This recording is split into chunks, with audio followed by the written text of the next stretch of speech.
शिव चरणों में ध्यान अपना दीजिए। यह शिव पुराण शिव जी की आरती कीजिए। शिव चरणों में ध्यान अपना दीजिए। यह शिव पुराण शिव जी की आरती कीजिए। शिव चरणों में ध्यान अपना दीजिए।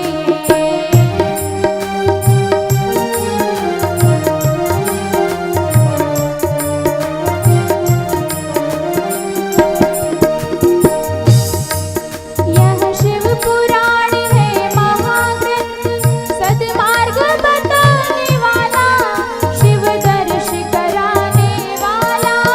ये शिव पुराण है महाग्रंथ, सद्मार्ग बताने वाला, शिव दर्श कराने वाला। सुनते सुजान करते हैं गान, सुनते सुजान करते हैं गान। शिव अमृत रस को पीजिए। शिव चरणों में ध्यान अपना दीजिए। यह शिव पुराण शिव जी की आरती कीजिए। शिव चरणों में ध्यान अपना दीजिए।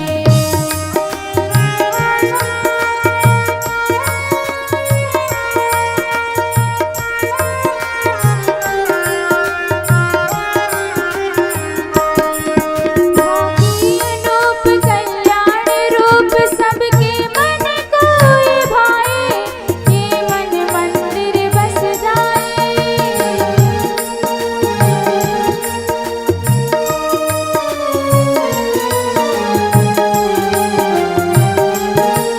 झांकी अनूप कल्याण रूप सबके मन को भाए, ये मन मंदिर बस जाए। सब ध्यान लगा मन शिव में लगा, सब ध्यान लगा मन शिव में लगा। जीवन को धन्य निज कीजिए। शिव चरणों में ध्यान अपना दीजिए।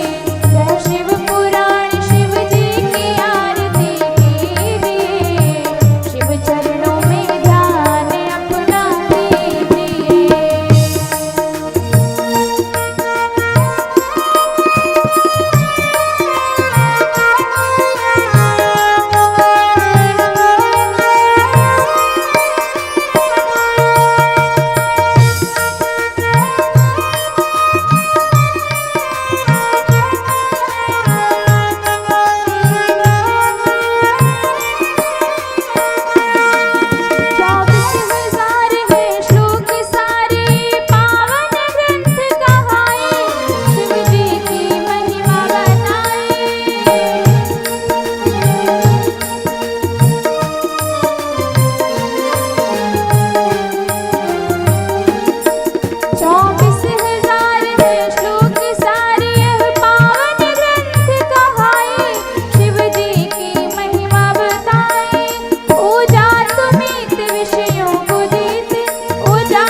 आरोग्यार्थे आत्माभिवन्दनम्।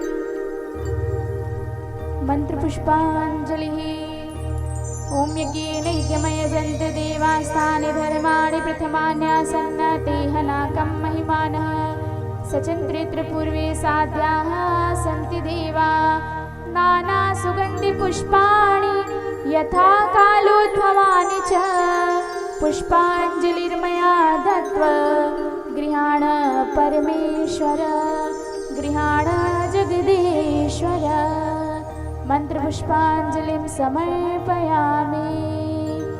बोले श्री शिव महापुराण की, बोले उमापति महादेव की, बोले सियावर रामचंद्र की, पवन सुत हनुमान की, बोले महाकाली मैया की। सभी भक्तजन अपने अपने स्थान पर बैठ जाएं। बड़े भाव से सभी लोग कथा का श्रवण करें और अपने जीवन को कृतार्थ बनाएं।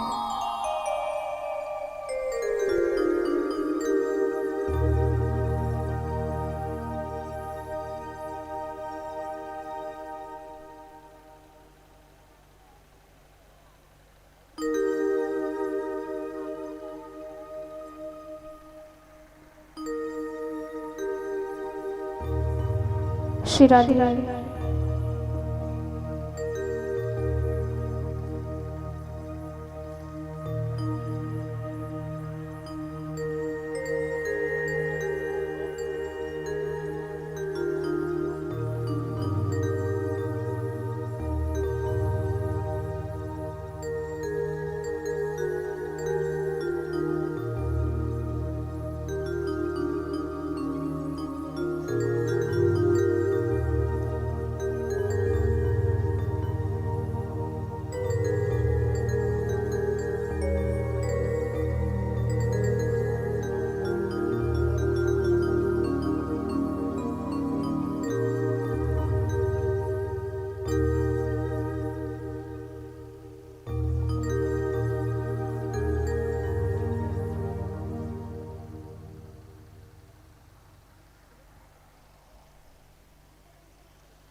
श्री गणेशाय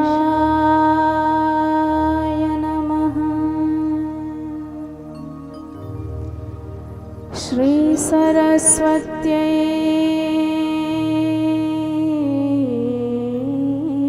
नमः।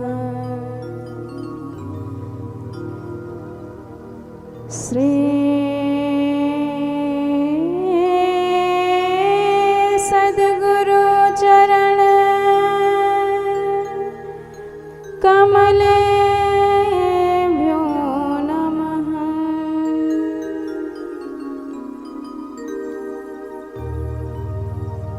नमः परमहंसास्वादित चरण कमल चिन्मकरन्दाय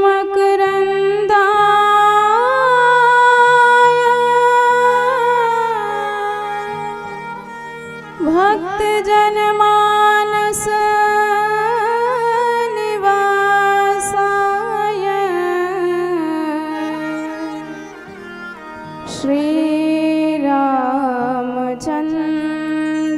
श्रीरामचन्द्राय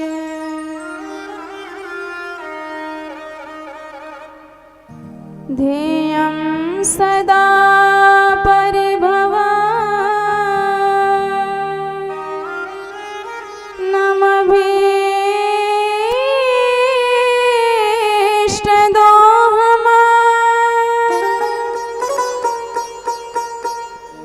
तीर्थास्पदं शिवविरिञ्चिनुतं शरणयम्।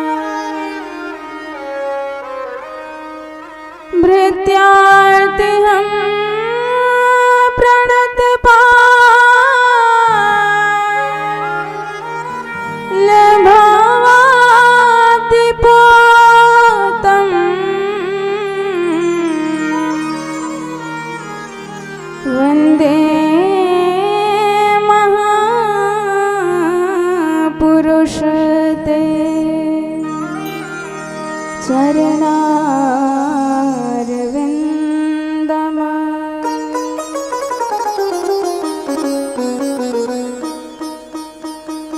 वंशी विभूषित करा नवनीरदाभा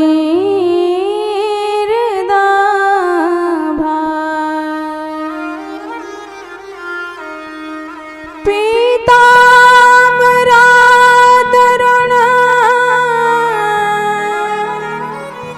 बिंबफलाधरोष्ठा पूर्णेन्दु सुंदर मुखादरविंदनेत्रा कृष्णात् परं किमपि तत्त्वमहं न जाने।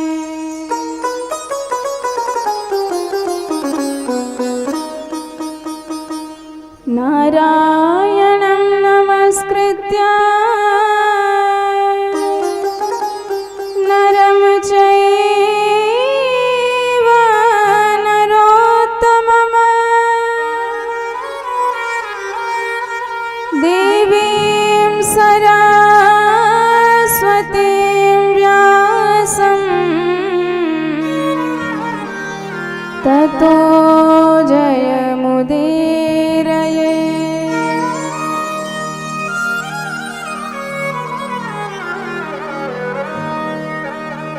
सीतानाथ समारंभा श्रीरामानंदार्य मध्यमा अस्मदाचार्य पर्यन्ता वंदे श्री गुरु परंपरा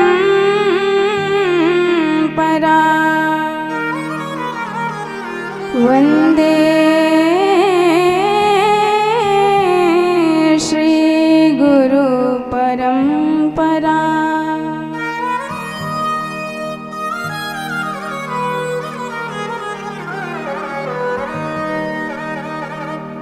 दिव्यं दिव्यकथाकारं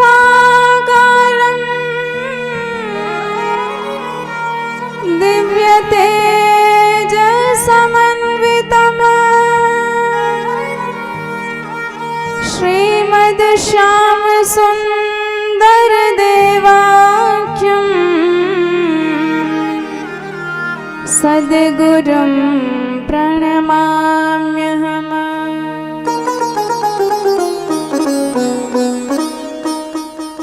जय जय श्री राधारमण जय जय नवल किशोर जय गोपी चित चोर प्रभु जय जय माखन चोर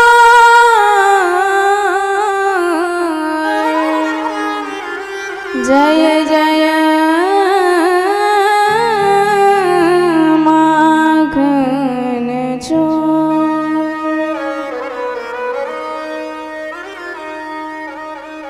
बोल भक्तवत्सल भगवान की जय हो। श्री सीताराम भगवान की जय हो। राधे श्याम भगवान की जय हो। गौरी शंकर भगवान की जय हो।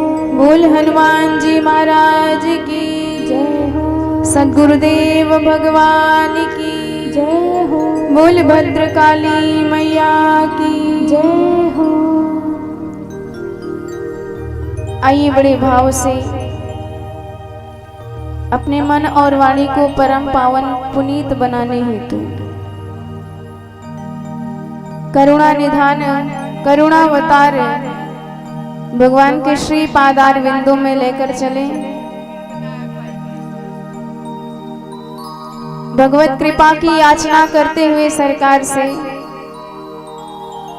उन्हीं के श्री दिव्य विग्रह में अपने मन को लगाए। बड़ी भाव से सभी लोग बोल शंकर भगवान की जय हो। कभी भूले से दर्शन आपका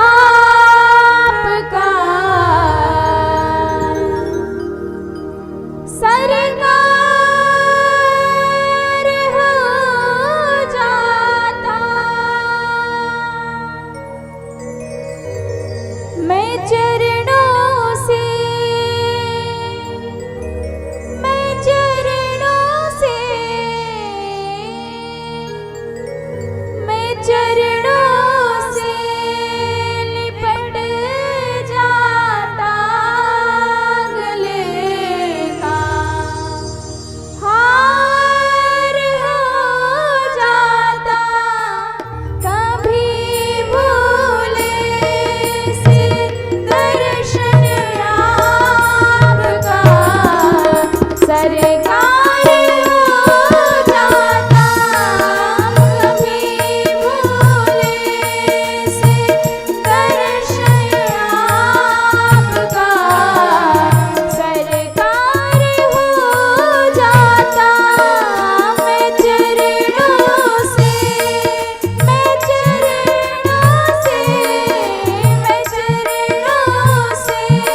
भक्तवत्सल भगवान की जय हो। नीलाग्रीवं पंचवक्त्रं त्र्यंबकं चंद्रशेखरम्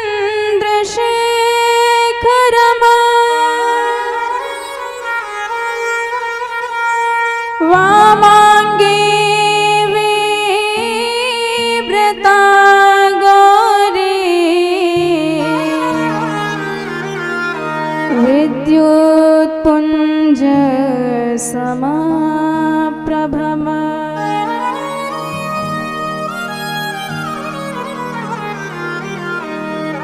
कर्पूरगौरं गौरीशम्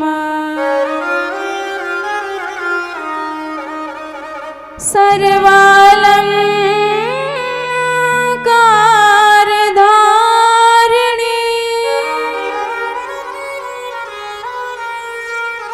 सितभस्मालसद्देह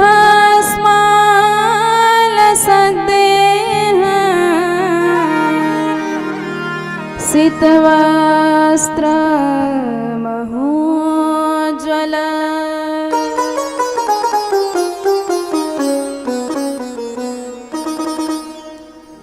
परम मंगलमय भगवत रुद्र विग्रह स्वरूप परम पावन श्रीमद् शिव महापुराण कथा मंदाकिनी में अवगाहन करने से पूर्व अनंत कोटि ब्रह्मांड नायक है परब्रह्म परमात्मा जगदीश्वर जगन्नाथ अकारण करुण करुणा वरुणालय भक्त वांछा कल्पतरु दीन बंधु दीनानाथ निर्गुण निराकार निर्विशेष निरुपाधिक निरुपम कंदर्प दर्प दलन पटिया व्याघ्र चर्मधारी त्रिशूलधारी जटाधारी गंगाधर त्रयंबकेश्वर त्रिपुंड्रधारी गौरीकांत काशीपति अविनाशी भगवान श्री महाकाल महादेव के चरणारविंदों में बारंबार प्रणति एवं इस मंगलमयी कथा में प्रवेश करें अपने जीवन को आज परम धन्य व कृतार्थ बना रहे हैं हमारे परम सौभाग्यशाली यजमान परिकर सम्मुख सब उपस्थित संत वैष्णव समुदाय श्रद्धामयी भक्तिमयी माताएं एवं प्रत्यक्ष व अप्रत्यक्ष समस्त विभूतियों को बारंबार सप्रेम जय जय श्री राधे जय सिया राम।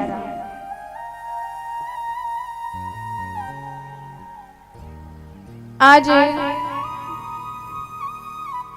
परम करुणामयी ममतामयी वात्सल्यमयी मां महाकाली के प्रांगण में आयोजित इस मंगलमयी शिव महापुराण का विश्राम दिवस।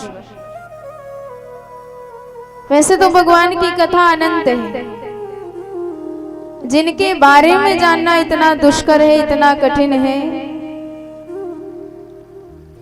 कि ब्रह्मादिक देवता चक्कर में पड़े रहते हैं श्रुति भगवती भी जिन्हें समझ नहीं पाती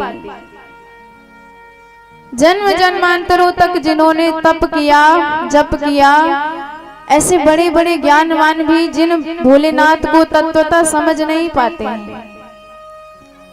फिर उनकी कथा का पार ही कैसे पाया जा सकता है। महिम्नः पारम ते परम विदुषो यद्य सदृशे स्तुतिर ब्रह्मादीना पपि। भगवान की महिमा का पार इस जगत में कोई नहीं पा सकता है। स्वयं साक्षात भोलेनाथ अपने मुखारविंद से अपनी महिमा का अनवरत व्याख्यान करे तो वह भी पार नहीं पा सकते। इतने महिमाशाली हमारे भोलेनाथ हैं, महिमा मंडित। पर फिर भी संसार में जगत में समय की धारा में यह कथा बांधी जाती है। अनुष्ठान होता है 9 दिन का, 11 दिन का, 7 दिन का, सप्ताह। तो सप्ताह कथा में आज विश्राम दिवस। धन्य भाग है हमारा, प्रभु के चरणों में बार बार धन्यवाद है। हमने सबसे पहले कथा में प्रवेश किया था तो श्री शिव महापुराण ग्रंथ को ही प्रणाम किया था कि श्रवणार्थम श्री स्वीकृतोसि संतुष्टो भव वै मयि, मनोरथो मदीयोयम कर्तव्य सफलस्त्वया। कि भोलेनाथ हमारे मनोरथ तो बड़े ज्यादा हैं, पर देना क्या है आप जानो। क्योंकि बच्चे की आदत होती है, बच्चा उल्टा सीधा सब मांग लेता है माँ से। कभी कभी तो आग पकड़ने के लिए दौड़ जाता है, कभी कभी जहरीले सर्प को समझ नहीं पाता, उसी को पकड़ने दौड़ जाता है। पर माँ पकड़ने देती है क्या? बच्चा तो अज्ञान है, अबोध है, ना समझ है, कुछ भी करने के लिए चला जाएगा, पर माँ उस पर हमेशा ध्यान देती रहती है कि कहीं ये भटक ना जाए। तो ठीक इसी प्रकार जो भगवान के भक्त होते हैं, जो भगवान के दास होते हैं, वो भगवान के भरोसे होते हैं, उनकी 24 घंटे की जिम्मेदारी हमारे डमरूधारी पर रहती है। और एक बार जो भगवान के शरणापन्न हो गया, फिर भगवान उसे कभी भी भटकता हुआ छोड़ नहीं सकते। अन्यथा शरणम नास्ति तमेव शरणम मम। एक बार इस प्रकार की शरणागति जो जीव भगवान के पावन चरण शरण में ग्रहण कर लेता है, फिर भगवान उसकी रक्षा माँ की जैसे करते हैं। जैसे माँ अपने बालक की रक्षा करती है प्रतिक्षण प्रतिपल। करहे सदा तेना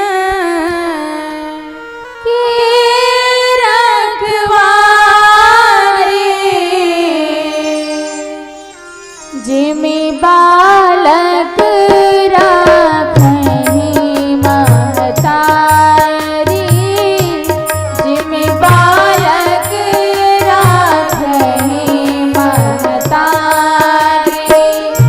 करहि सदा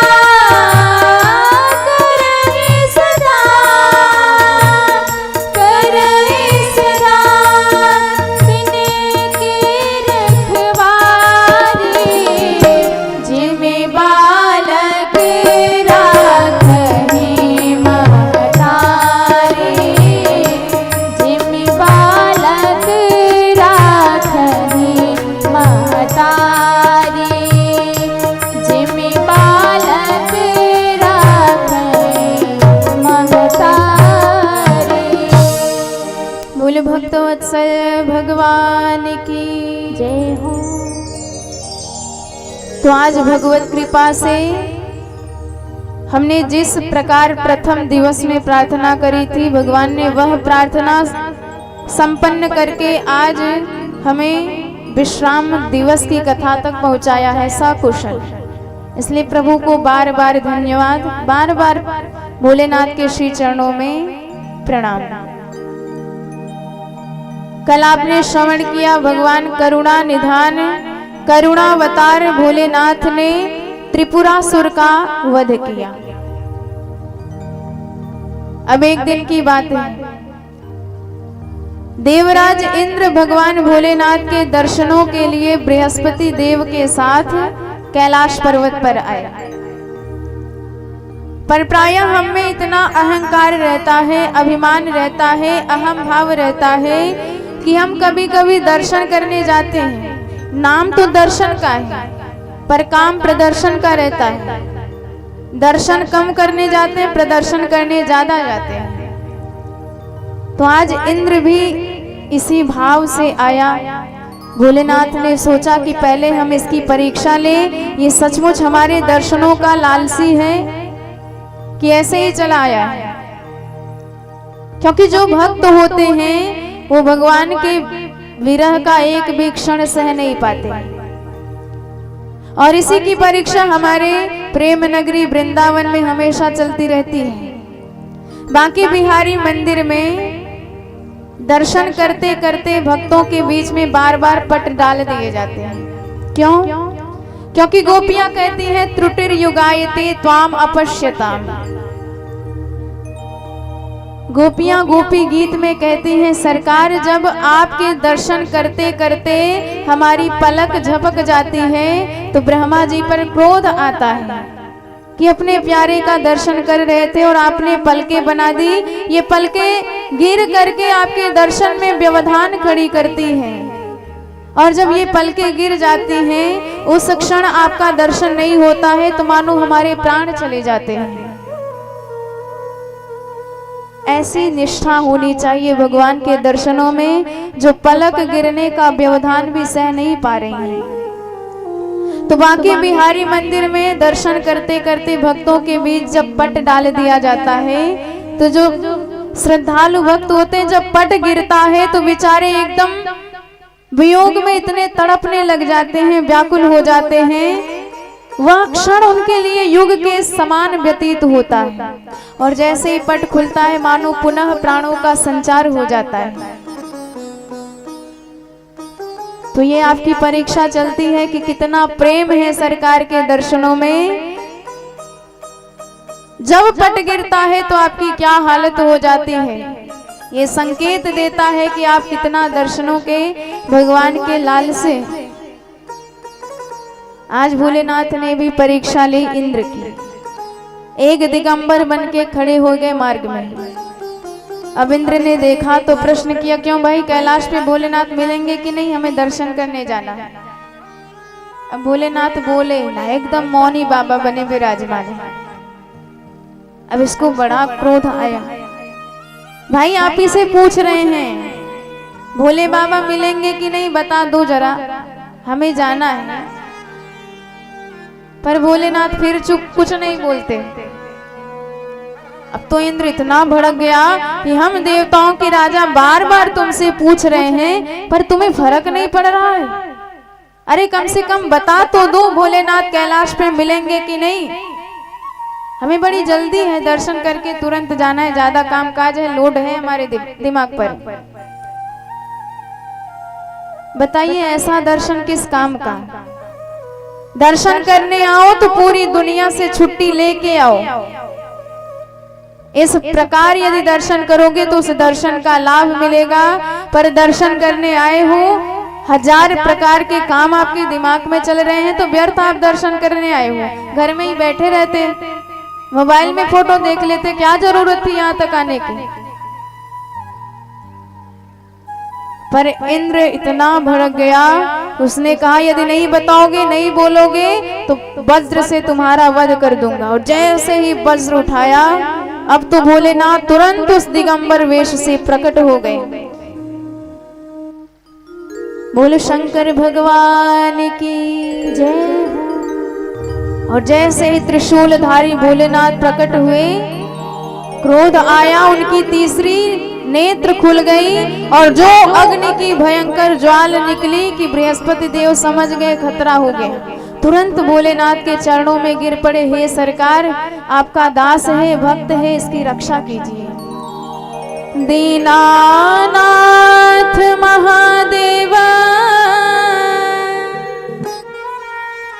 प्रणतमा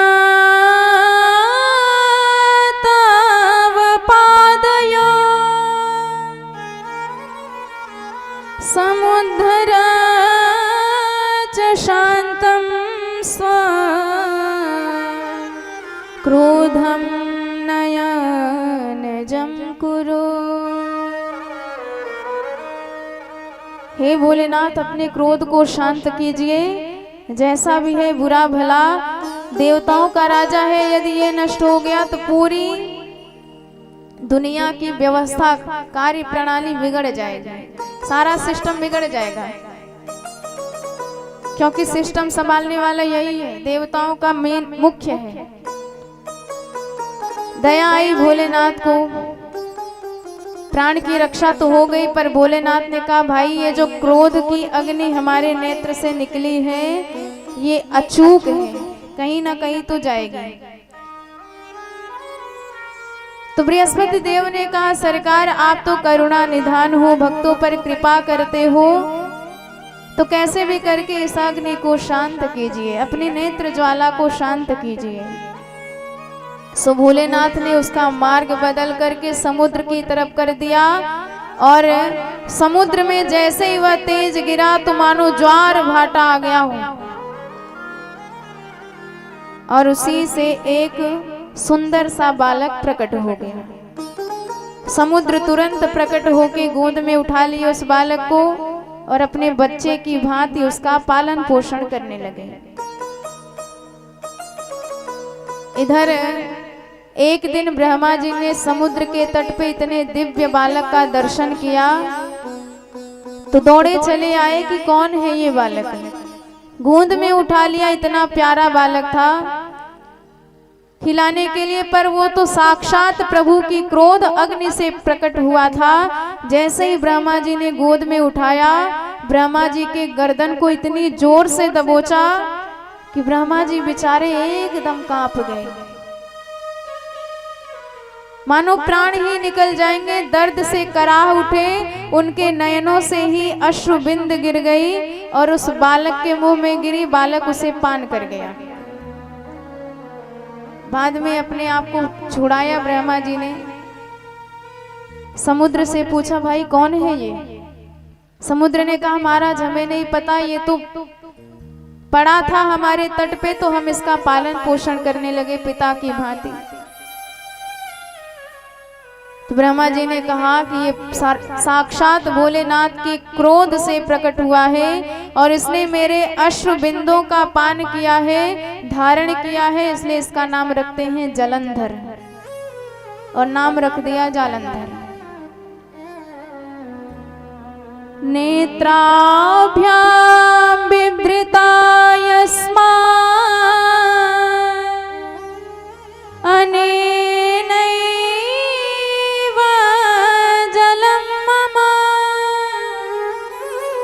तस्मा जलंधरेतिह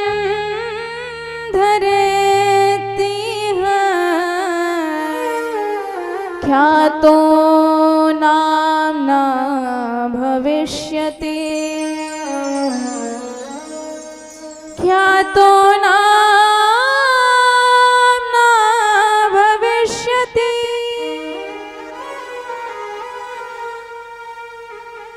और वह जालंधर इतना प्रतापी, इतना बलशाली, तमाम प्रकार के वरदान प्राप्त किया तपस्या करके, और समस्त दैत्यों का सम्राट बन बैठा। शुक्राचार्य जी उसका मार्ग निर्देश करते हैं। एक बार सभा बैठी हुई थी, तो दैत्यों ने कहा कि महाराज हम अपने ऊपर हुए अत्याचार बताते हैं, ये देवता लोग बड़े छलिया हैं, बड़े कपटी हैं, और इनका मालिक ये विष्णु इतना कपटी है कि समुद्र से अमृत निकला तो देवताओं को पिला दिया, और हमें सारा मदिरा शराब पिला दी, बढ़िया बढ़िया चीज खुद झटक लिया। तो जालंधर को क्रोध आ गया कि छोड़ेंगे नहीं इन देवताओं को, सारे स्वर्ग पर आधिपत्य कर लिया। तब तक देवताओं की तरफ से विष्णु भगवान युद्ध करने पधारे, और जैसे ही प्रभु नारायण से युद्ध जालंधर का प्रारंभ हुआ, जालंधर जानता था कि इनसे तो मैं जीत नहीं पाऊंगा, तो उसने माया दिखाई अपनी। उसके युद्ध कला कौशल से भगवान नारायण प्रसन्न हो गए, कहने लगे मुझसे वर मांग, तो इतना बलशाली है, पराक्रमी है।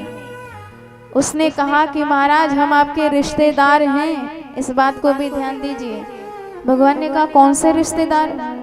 उसने कहा सरकार सबसे बड़ी रिश्तेदारी है कि आप हमारे जीजा जी लगते हो, हम आपके साले लगते हैं। भगवान ने कहा वो कैसे? उसने कहा कि सरकार मैं समुद्र का पुत्र हूँ, और आपकी जो धर्म पत्नी है लक्ष्मी जी वो समुद्र की बिटिया है, तो वो हमारी बहन हुई, तो हम इस नाते आपके साले, आप हमारे जीजा जी हैं, तो हमारे जीजा जी होके हमारा ही वध करोगे? अब तो लक्ष्मी जी खड़ी हो गई, सुनो जी हमारा भाई है, बाल विवाह का नहीं होना चाहिए इसका।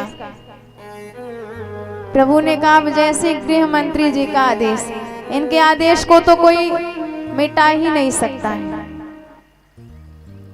तो वर उसने मांगा कि सरकार यदि प्रसन्न है तो यही वर दीजिए कि मेरी बहन के साथ आप मेरे भवन में निवास कीजिए, मुझे सेवा का अवसर दीजिए। भगवान प्रसन्न थे तो तथास्तु कह दिया। यदि भावुक तुष्टों से वर में तम ददासय मद भगिन्यामयं सार्धम सगणो वास्य मे गृहम् सगणो वास्य मे गृहम्। अब भगवान उसके भवन में जाके बैठ गए, खूब सेवा करने लगा। देवता बेचारे घबरा गए कि जो हमारे पक्ष में एक आध बलशाली थे वो भी दुश्मन के पक्ष में जा बैठे। सबने भोलेनाथ की शरण ग्रहण करी। भोलेनाथ ने नारद जी को भेजा कि जाओ आप कुछ काम कर सकते हो, क्योंकि जहाँ काम ना बने वहां नारद जी काम बना के आते हैं। सो नारद जी चले गए जालंधर के पास। कहने लगे महाराज हम जानते हैं आप बड़े वैभवशाली हो, सब कुछ आपके पास है। अरे सारे जगत की लक्ष्मी भी आपकी बहन है, नारायण प्रभु भी आपके भवन में विराजमान है, कोई कमी नहीं है, पर एक कमी है। उसने कहा क्या? नारद जी ने कहा वैसे तो तुम्हारी पत्नी वृंदा है, बड़ी पतिव्रता है, कोई कमी नहीं है, पर हमारे भोलेनाथ की श्री जी, उनकी पत्नी इस दुनिया में सबसे सुंदर है, और यदि वो धन आपके पास हो जाए तो आप फिर धनी माने जाओगे। अब हमारे नारद जी तो झगड़ा लगा के चल दिए। आप जालंधर ने अपने सैन्य बल को भेजा भगवान भोलेनाथ के पास और कहलवाया कि अपनी पत्नी सीधे साधे उसके हवाले कर दे। वयम रत्न भुजस्तस्त्वं तु योगी खलु दिगंबरः स्वस्त्री रत्नम देहि मह्यम राज्ञ सुख करा प्रजा। उसने कहलवाया कि हमारे पास इतना वैभव है और इतनी सुंदर पत्नी लेके करोगे क्या? अरे तुम योगी हो, दिगंबर हो, घर का ठिकाना नहीं, एकांत में शांति से भजन करो, स्त्री रत्न लेके करोगे क्या? हम तुम्हारे राजा हैं, राजा को प्रसन्न रखना प्रजा का कर्तव्य है। तो जब इस प्रकार के वचन कहे भगवान भोलेनाथ से सहा नहीं गया, तुरंत त्रिशूल लेके तैयार हो गए युद्ध करने के लिए। दैत्यों में भोलेनाथ में भयंकर युद्ध हुआ। भोलेनाथ सारे दैत्यों का वध करते हैं, पर दूसरी तरफ से सब के सब पुनर्जीवित हो जाते हैं। अब भोलेनाथ को पता चला ये गड़बड़ी शुक्राचार्य जी कर रहे हैं, तो विशाल रूप बना करके शुक्राचार्य जी को ही हाथ पे रखा और रसगुल्ला समझ के सीधे डकार गए। अब इधर वो तो दैत्यों का वध करने लगे, पर ये जालंधर रूप बदल के भोलेनाथ का ही स्वरूप बनाकर पार्वती मैया के पास आया, और जैसे ही स्पर्श करने का प्रयास किया तो साक्षात जगन माता जगदम्बिका पार्वती मैया का इतना दिव्य तेज है कि वह तेज सह नहीं पाया, पसीना पसीना हो गया। पार्वती मैया समझ गई कि कोई छलिया है, सो तुरंत वहां से अंतर्हित हो गई। पार्वती मैया ने मन ही मन नारायण प्रभु को बुलाया और आदेश दिया कि इस दुष्ट ने मेरे पातिव्रत धर्म को भंग करने का प्रयास किया है छल से, रूप बदल के। इसलिए नारायण मैं आपको आदेश देती हूँ, जिस तरह इसने मेरे साथ छल करने का प्रयास किया है उसी तरह आप भी छल करके इसकी पत्नी का पातिव्रत धर्म भ्रष्ट कीजिए, तभी यह दुष्ट जालंधर मारा जाएगा। क्योंकि वृंदा का तप ऐसा है कि उसके तप से यह जालंधर अजेय हो गया है, मारा नहीं जा रहा है। और कहा जाता है यदि धर्म के चोले में अधर्म कोई दुष्ट पुष्ट हो रहा है तो उस धर्म को भी नष्ट कर देना चाहिए। वैसे पातिव्रत धर्म नष्ट करना बहुत अधर्म का काम है, पर संसार की सुरक्षा के लिए, शांति प्रदान करने के लिए ये अत्यंत आवश्यक है। इसलिए तेनैव दर्शिता पंथा बुद्धस्य त्वं करोति वः तस्त्री पातिव्रतम धर्मम भ्रष्टम कुरु मदाज्ञया। प्रभु ने वैसा ही किया। और जैसे ही वृंदा पूजा कर रही थी, भोले नारायण प्रभु उसके पास पहुंच गए। एक योगी का रूप बना के 2-4 बंदर साथ में थे। भगवान ने ऐसी माया दिखाई कि कई राक्षस प्रकट हो गए। भगवान ने आदेश दिया तो वो बंदर सब राक्षसों का वध कर डाले। अब वृंदा को बड़ा आश्चर्य लगा कि ये योगी बड़े शक्तिशाली हैं, इतने बलशाली हैं कि इतने बड़े बड़े राक्षसों का चुटकी में सफाया कर दिया। चरणों में प्रणाम किया, महाराज आप तो बड़े विद्वान लगते हो, मेरे पतिदेव भोलेनाथ से युद्ध कर रहे हैं, तो जरा ये बताइए कि युद्ध में उनका क्या होगा। योगी बने नारायण प्रभु ने अपने बंदरों से कहा कि जाओ भाई पता लगाओ क्या होगा इनके पति का। अब बंदर गए और माया से बने हुए जालंधर का कटा हुआ सिर, कटा हुआ पैर लेके आए। वृंदा ने देखा तो एकदम रुदन करने लगी, छाती पीटने लगी, चरणों में गिर पड़ी उस योगी के कि महाराज आप बड़े शक्तिशाली हो, मेरे पति को आप पुनर्जीवित कर दो। ये कैसे संभव हो सकता है कि मेरे व्रत करते हुए भी मेरे पति का अहित हो जाए। भगवान ने कहा वैसे तो देवी हम ये सब काम छोड़ चुके हैं, पर आपकी इतनी श्रद्धा है तो अवश्य करेंगे। सो भगवान ने तुरंत छल से जालंधर का रूप बनाया, स्वयं एक रूप में जालंधर बन गए और उसके सामने प्रकट हो गए। वृंदा ने सोचा कि मेरे पतिदेव हैं।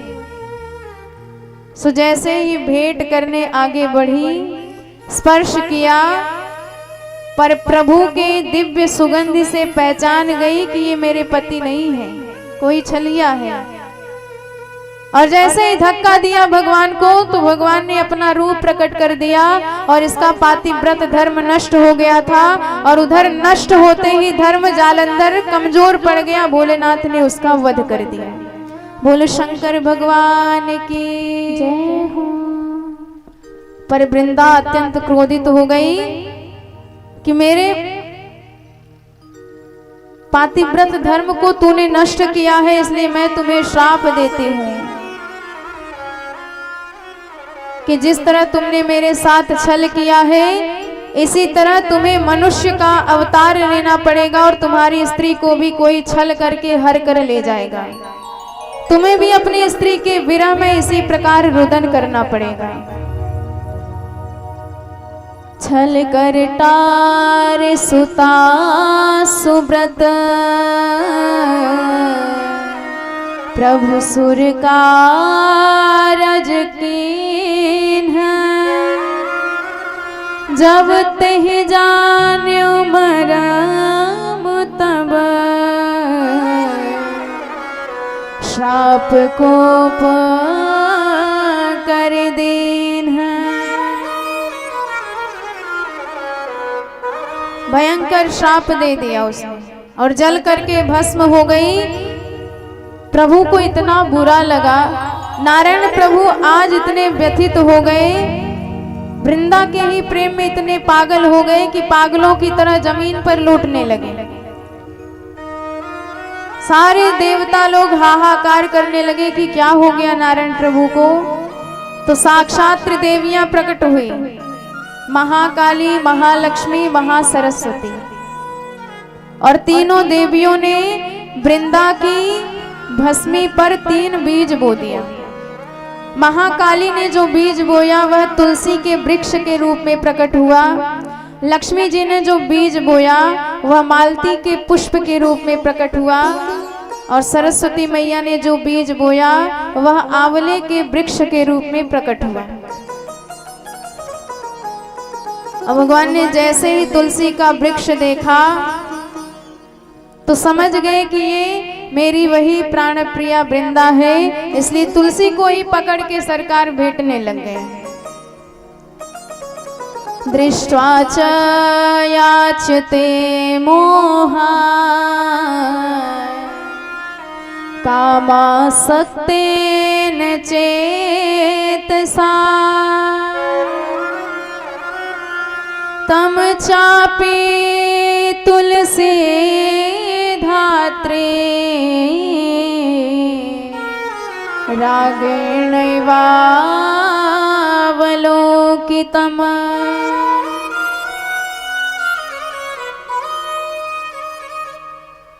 तो ये वही तुलसी जी हैं जिन तुलसी जी का विवाह शंखचूड़ नाम के दैत्य के साथ संपन्न हुआ था।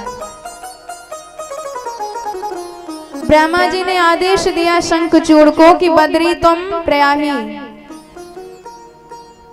बद्री विशाल में जाओ, वहां पर तुलसी नाम की एक सुंदर कन्या तपस्या कर रही है और उसी के साथ तुम्हारा विवाह संपन्न होगा। और शंखचूड़ का विवाह तुलसी जी के साथ संपन्न हुआ, और तुलसी जी इतनी पतिव्रता कि यह शंखचूड़ भी अजेय हो गया था, किसी के मारे नहीं मरता था। सारे देवता लोग इससे भी परेशान थे।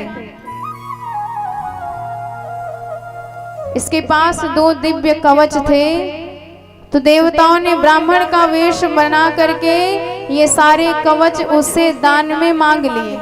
अब कवच तो हट गया, पर जो तुलसी के पातिव्रत का कवच लगा है वह इसे और अजेय बना रहा है। तो भगवान नारायण को सबने आदेश दिया कि ये आपकी वही वृंदा है, तुलसी जी बनी है, इनका भी पातिव्रत धर्म भंग करो तो इस शंखचूड़ का भी कुछ काम तमाम हो। सो भगवान बेचारे को फिर आना पड़ा तपस्या भंग करने। अब की बार सरकार ने जब पातिव्रत धर्म इसका भंग किया, तुलसी को पता चला कि इस छलिया ने 2-2 बार मेरे साथ छल किया, अब तो उनसे रहा नहीं गया, भयंकर भगवान को और घनघोर श्राप दे दिया। हे विष्णु ते दया नास्ति पाषाण सदृशम्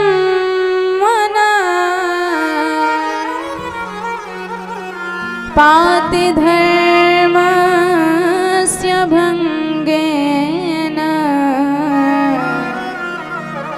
मम स्वामी हतः खलु। भयंकर शाप दिया तुलसी जी ने कि अरे विष्णु, तुम्हें जरा भी दया नहीं है, तुम्हारा हृदय पत्थर का बन गया है, जब देखो तब मेरे पातिव्रत धर्म को भंग करते रहते हो। जाओ मैं तुम्हें शाप देती हूँ, तुम पत्थर ही बन जाओ। तो हमारे सरकार तुलसी मैया से इतना प्रेम करते थे कि उनके शाप को स्वीकार करके पत्थर के रूप में परिणत हो गए, जिन्हें शालिग्राम भगवान कहा जाता है। बोल शालिग्राम भगवान की जय हो।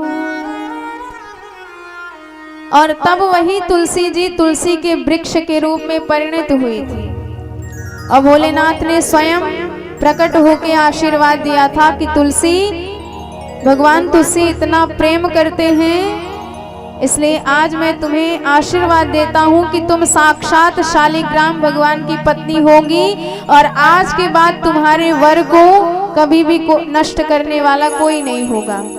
तब से तुलसी जी साक्षात शालिग्राम भगवान की पत्नी बन गई। और शालिग्राम शिला विष्णु तुलस्यास्तव संगमः सदा सादृश्य रूपा सा बहु पुण्य विवर्धनी। जो भी व्यक्ति शालिग्राम भगवान के ऊपर तुलसी दल अर्पित करता है, वह साक्षात भगवान का ही सारूप्य मुक्ति प्राप्त करता है। और भगवान के दिव्य वैकुंठ धाम में उसे स्थान मिलता है, पद प्राप्त होता है और बहुत प्रकार से उसके पुण्य का वर्धन होता है। और शंखचूड़ भी शंख के रूप में शालिग्राम भगवान की शिला के पास रखा जाता है और हर भक्त का कर्तव्य है कभी भी शालिग्राम शिला को या शंख को तुलसी से अलग नहीं करना चाहिए, पृथक नहीं करना चाहिए। चाहे रात हो या दिन, हमेशा तुलसी जी को शालिग्राम के ऊपर और शंख के ऊपर रखे रहना चाहिए। और यदि आप उसे हटाते हैं तो तुरंत दूसरा रख दें, ये नियम है। और जो अलग करता है उस व्यक्ति को या उस स्त्री को अपने पति या पत्नी का भयंकर विरह सहन करना पड़ता है। और तुलसी की पूजा करने से स्त्रियों को विशेष सौभाग्य की प्राप्ति होती है। बोल तुलसी मैया की जय हो।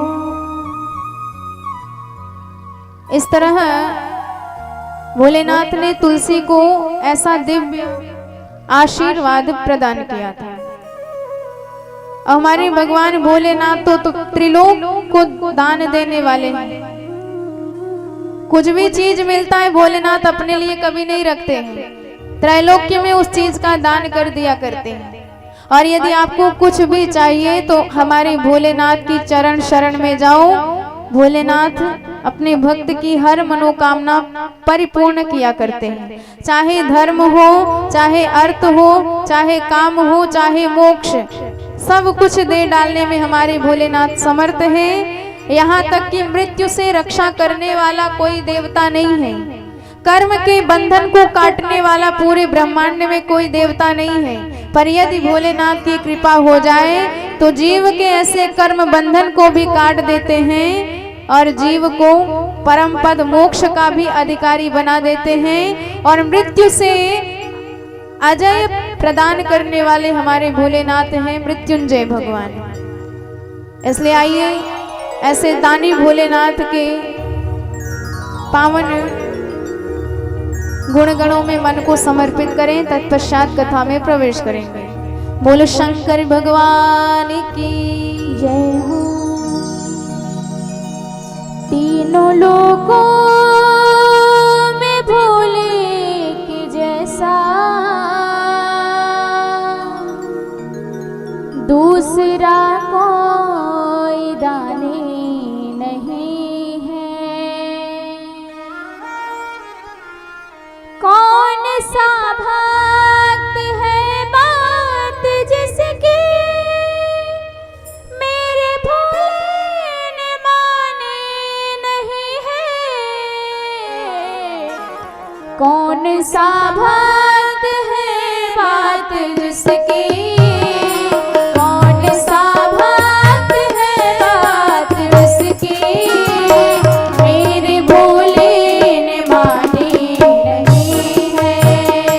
तीनों लोकों में भोले के जैसा दूसरा कोई दानी नहीं है।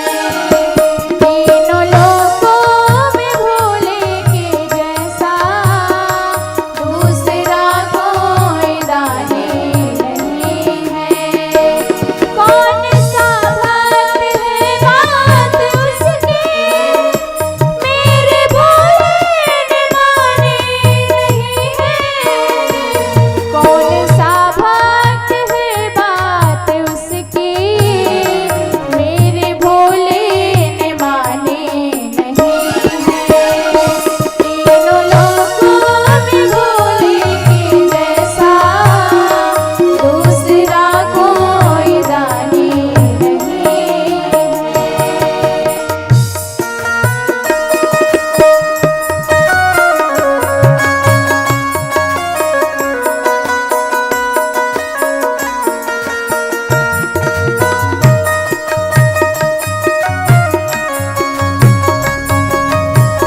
बड़े भाव से सभी लोग ताली बजाते हुए हर हर महादेव।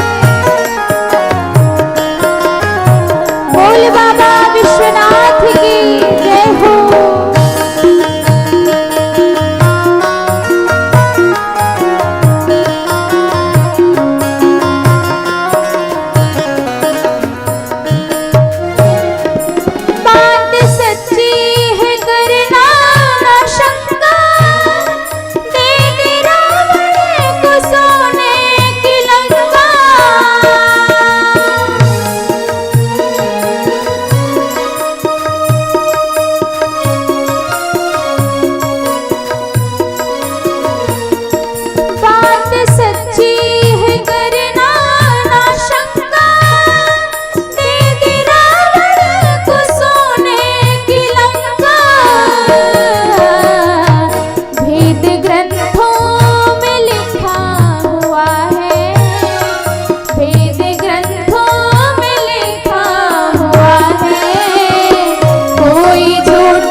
भावामृत है पानी नहीं है, शिव की करुणा भी इसमें मिली है, गंगामृत है पानी नहीं है। कौन सा भक्त है बात उसकी, मेरे भोले ने मानी नहीं है। कौन सा भक्त है बात जिसकी, मेरे भोले ने मानी नहीं है। तीनों लोकों में भोले की जैसा, तीनों लोकों में भोले की जैसा, दूसरा कोई दानी नहीं है। तीनों लोकों में भोले की जैसा, दूसरा कोई दानी नहीं है। तीनों लोकों में भोले की जैसा, दूसरा कोई दानी नहीं है। तीनों लोकों में भोले की जैसा, दूसरा कोई दानी नहीं है। तीनों लोकों में भोले की जैसा, दूसरा कोई दानी नहीं है। बोल शंकर भगवान की। जय हो। तो प्रभु तो त्रिभुवन को दान देने वाले कहे जाते हैं। सब दानी हैं पर ये महादानी है। एक इंसान 2 हाथों से देगा पर हमारे महादेव अनंत हाथों से देंगे। इनके देने की सीमा नहीं है। एक बार भक्त इनके शरण में आ तो जाए, भगवान इतना देते हैं कि वह कभी भी उसका आकलन नहीं कर पाएगा, समीक्षा नहीं कर पाएगा। ऐसे करुणा निधान, ऐसे करुणावतार। और एक भोलेनाथ का इतना ही बड़ा प्यारा भक्त था जो प्रहलाद जी के वंश में प्रकट हुआ था। नाम बाणासुर और नगरी शोणितपुर। और भोलेनाथ का परम भक्त, 1000 हाथ थे इसके। जब कोई भोलेनाथ का भक्त 2 हाथों से नृत्य करता है तो भोलेनाथ रीझ जाते हैं अपने उस दास से। और जो 1000 हाथों से नृत्य करे तो फिर उससे क्यों नहीं रीझेंगे। और बाणासुर की आदत थी नित्य नृत्य करके भगवान महादेव को रिझाया करता था। तो कितनी सुंदर बातें हैं। संसार के सामने नाचने से अच्छा है हम अपने भगवान के समक्ष, भगवान के दरबार में नाचें। और एक बार जो प्रभु के उत्सव में, प्रभु के दरबार में नृत्य कर लेता है, फिर उसको घर घर नाचना नहीं पड़ता है। 84 लाख योनियों में बार बार नृत्य नहीं करना पड़ता है, नाचना नहीं पड़ता है। इसलिए धन्य है वह जीव जो समक्ष समस्त संसार की लज्जा बेड़ियों को तोड़ करके प्रभु के उत्सवों में महानृत्य किया करते हैं। और चीजों में तो शर्म नहीं लगती है, केवल भगवान के उत्सवों में नृत्य करने में, भगवान के नाम का चंदन लगाने में हमें बड़ी शर्म लगती है। दीक्षा तो ले लेते हैं पर तिलक ही लगाना बड़ी मुश्किल है। कई लोग तो तिलक लगाते हैं और जहां 2-4 लोगों ने टोका कि भाई बड़े भगत बन गए हो, तिलक विलक लगा के चलते हो, सो बेचारे इतने पानी पानी हो गए, इतने शर्मा गए कि सारा तिलक गए पोंछ के आए। क्या बताएं महाराज, 2-4 लोग इतनी ऐसी बातें कर देते हैं कि मन ही नहीं करता तिलक लगाने का। अरे जीवन आपकी रुचि से होना चाहिए, दूसरों की रुचि से नहीं होना चाहिए। भोजन आपको जो पसंद होगा वो खाओगे, दूसरों के पसंद का भोजन थोड़ी खाओगे। पर आज तो इस प्रांगण में हम देख रहे हैं सभी के सभी त्रिपुंडधारी दिखाई दे रहे हैं, मानो साक्षात भोलेनाथ के गढ़ ही पहुंच गए हैं यहाँ। और धन्य है ये दीदी जी जो सबको तिलक लगा रहे हैं। तो भाई जो भगवान की सेवा करे, भगवान के भक्तों की सेवा करे, तिलक रुद्राक्ष पंचाक्षर महामंत्र की सेवा करें, इससे धन्य, इससे बड़ा दुनिया में कोई जीव हो ही नहीं सकता है। ते जन्म बाजह खलु जीवलोके,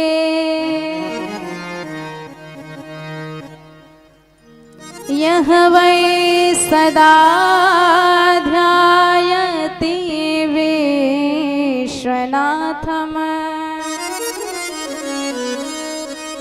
वाणी गुणास्तौति कथां शृणोति, श्रोत्रद्वयं ते भवमोत्तरन्ति।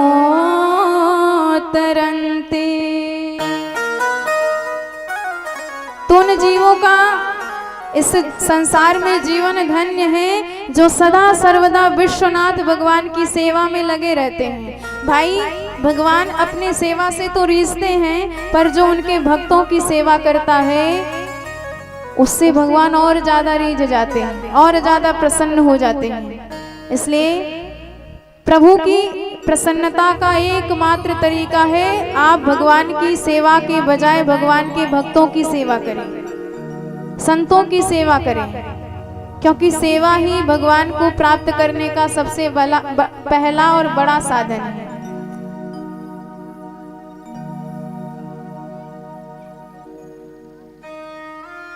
इस प्रकार बाणासुर हमेशा नृत्य करके सरकार को रिझाया करता था।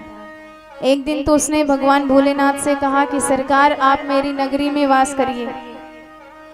शोणिताख्ये स्थित पुरा स्थित्वा स राज्यम अकरोत् पुरा, और त्रैलोक्यम च बलान जित्वा तन्नाथान सुरेश्वरः। महादेव की कृपा से उसने त्रैलोक्य पर विजय प्राप्त करी थी।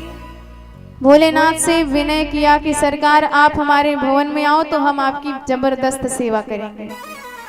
दास की इच्छा तो प्रभु आ गए भवन में। उसने खूब सेवा करी और एक दिन सेवा करते करते बोला, भोलेनाथ, एक मन में इच्छा है। भगवान ने कहा, कौन सी इच्छा है?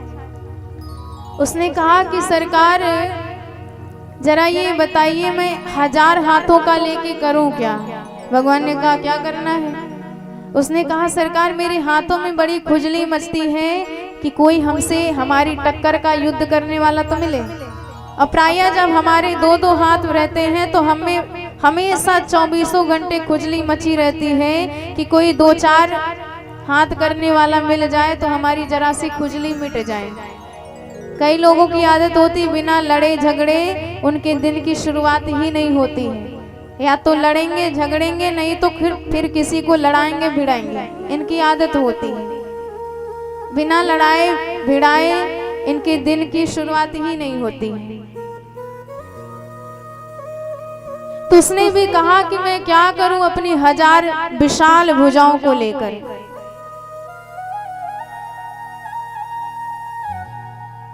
सहस्त्रेण महाबलेन, ये हमारी 1000 भुजाएं इतनी बलशाली हैं कि प्रभु एक पहाड़ को भी मैं अपने इन भुजाओं पर उठा सकता हूँ। विशाल पहाड़ हो, इतना बल इनमें है। पर बिना युद्ध के ये सब बेकार पड़ी है, इसलिए कुछ ऐसा उपाय करो कि हम और आप लड़ें, क्योंकि मुझे लगता है आपके सिवा मुझे टक्कर देने वाला इस जगत में और कोई नहीं है। बाहुनां गिरे तुल्याना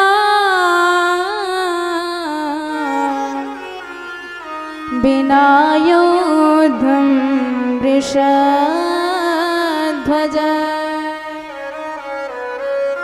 अब भोलेनाथ ने कहा कि तुमको हम ही मिले युद्ध करने के लिए, जाओ मैं तुम्हें आशीर्वाद देता हूँ कि हम तो नहीं पर मेरे ही जैसा कोई तुम्हारी टक्कर का लड़ने वाला मिलेगा अति शीघ्र।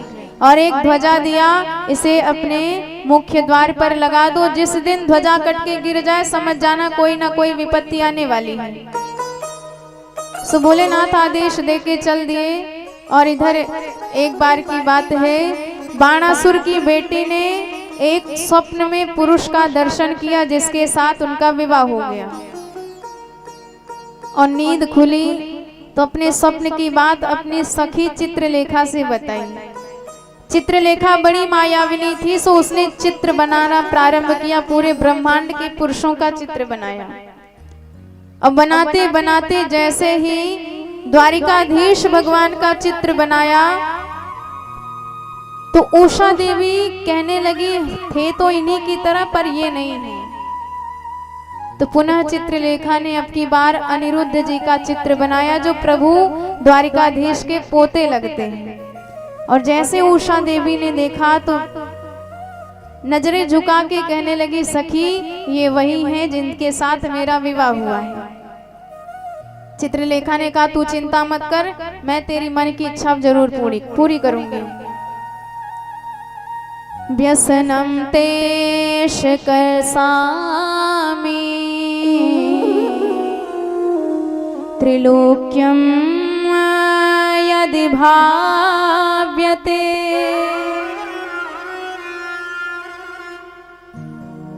समानेख्ये नरं यस्तो मनोहरता तमादिशः।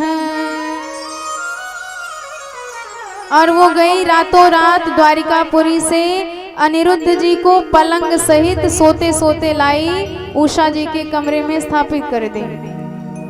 नींद खुली, उषा जी ने सारा हाल बताया तो चुपचाप दोनों ने गंधर्व विधि से विवाह कर लिया। अब एक दिन अनिरुद्ध जी को हंसी आ गई, द्वारपाल ने सुन लिया, बाणासुर को बताया महाराज आपकी कन्या के कक्ष से किसी पुरुष के हंसने की आवाज आ रही है, कन्या या कुल दूषणम।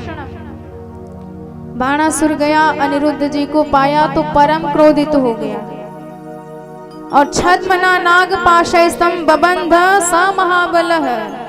नागपाश से अनिरुद्ध जी को बांध लिया उस शिव भक्त ने।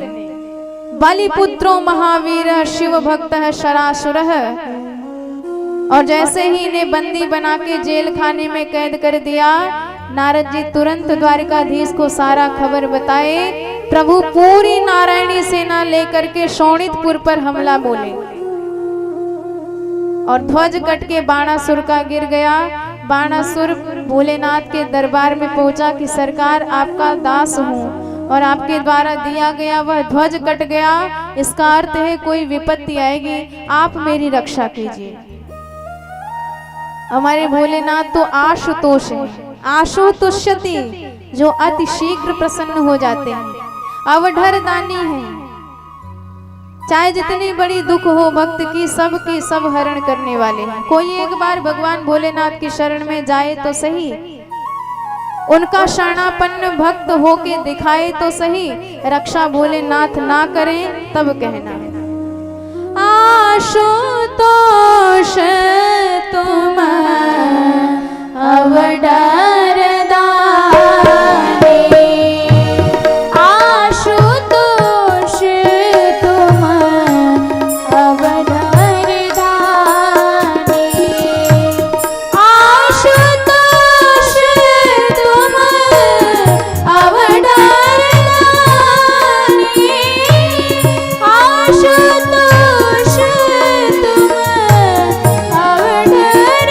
दानी, आरती हरा हो दीन जन जानी, आरती हरा हो दीन जन जानी, आरती हरा हो दीन जन जानी। बोल शंकर भगवान की जय हो। तो साक्षात आज भोलेनाथ द्वार पे त्रिशूल लिए खड़े हैं और नारायण प्रभु से युद्ध हो रहा है भगवान का।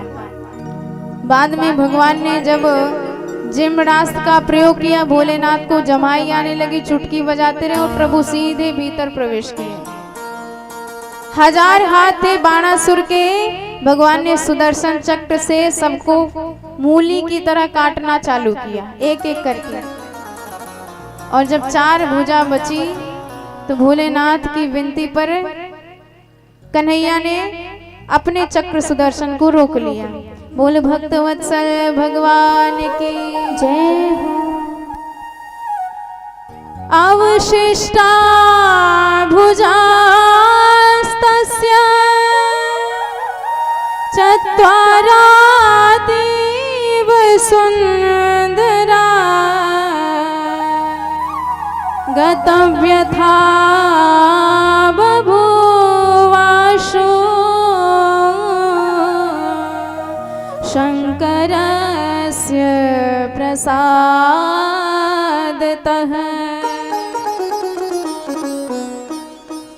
तो इस प्रकार भगवान ने बाणासुर के प्राणों की रक्षा करी। प्रभु ने कहा कि अब तो तुम्हारे हाथों की खुजली मिट गई ना।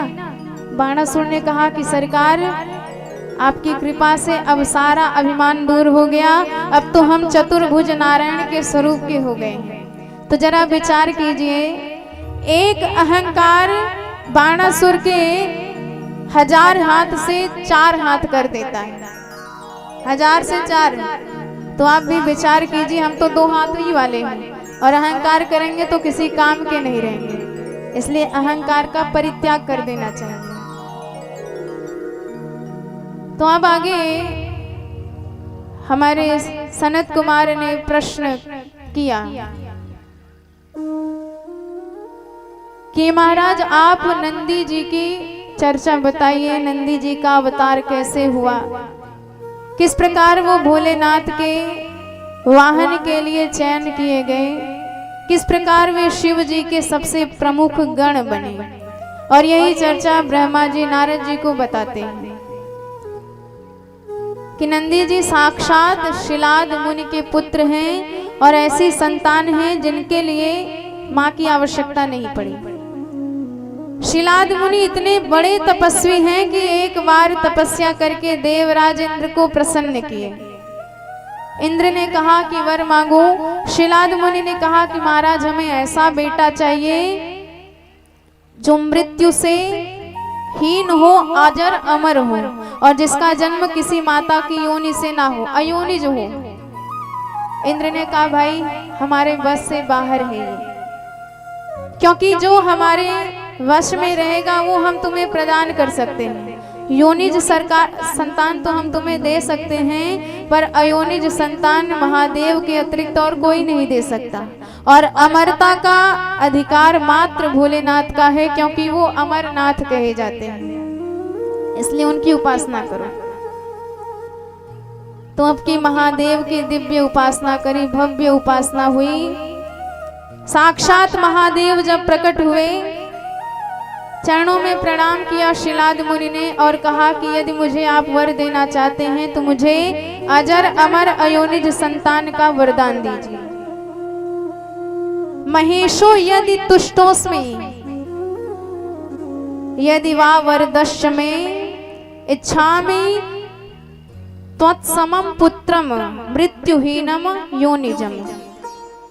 एक शर्त रख ली कि इच्छा में त्वत्समं पुत्र, हम आपके जैसा बेटा चाहते हैं महाराज, जो एकदम आपका ही डुप्लीकेट हो, आपका ही रूप हो। भोलेनाथ ने बड़े भाव से विचार किया कि भाई वरदान तो तुमने मांग लिया, अब हम अपने जैसा कहाँ ढूंढने जाएं इस ब्रह्मांड में, क्योंकि हमारे जैसा तो हम ही हैं। और मान लो दूसरा कोई मिल भी जाए तो उसे कहाँ मनाते फिरे कि आप इन महात्मा जी के बेटे बन जाओ। अब बनेगा भी कि नहीं बनेगा कोई गारंटी नहीं, इसलिए हम स्वयं आपके बेटा बन के आएंगे।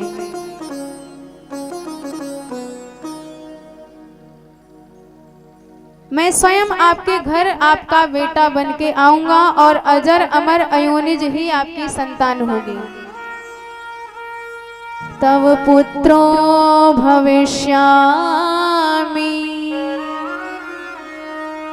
नंदी नाम्न त्वयोनिजः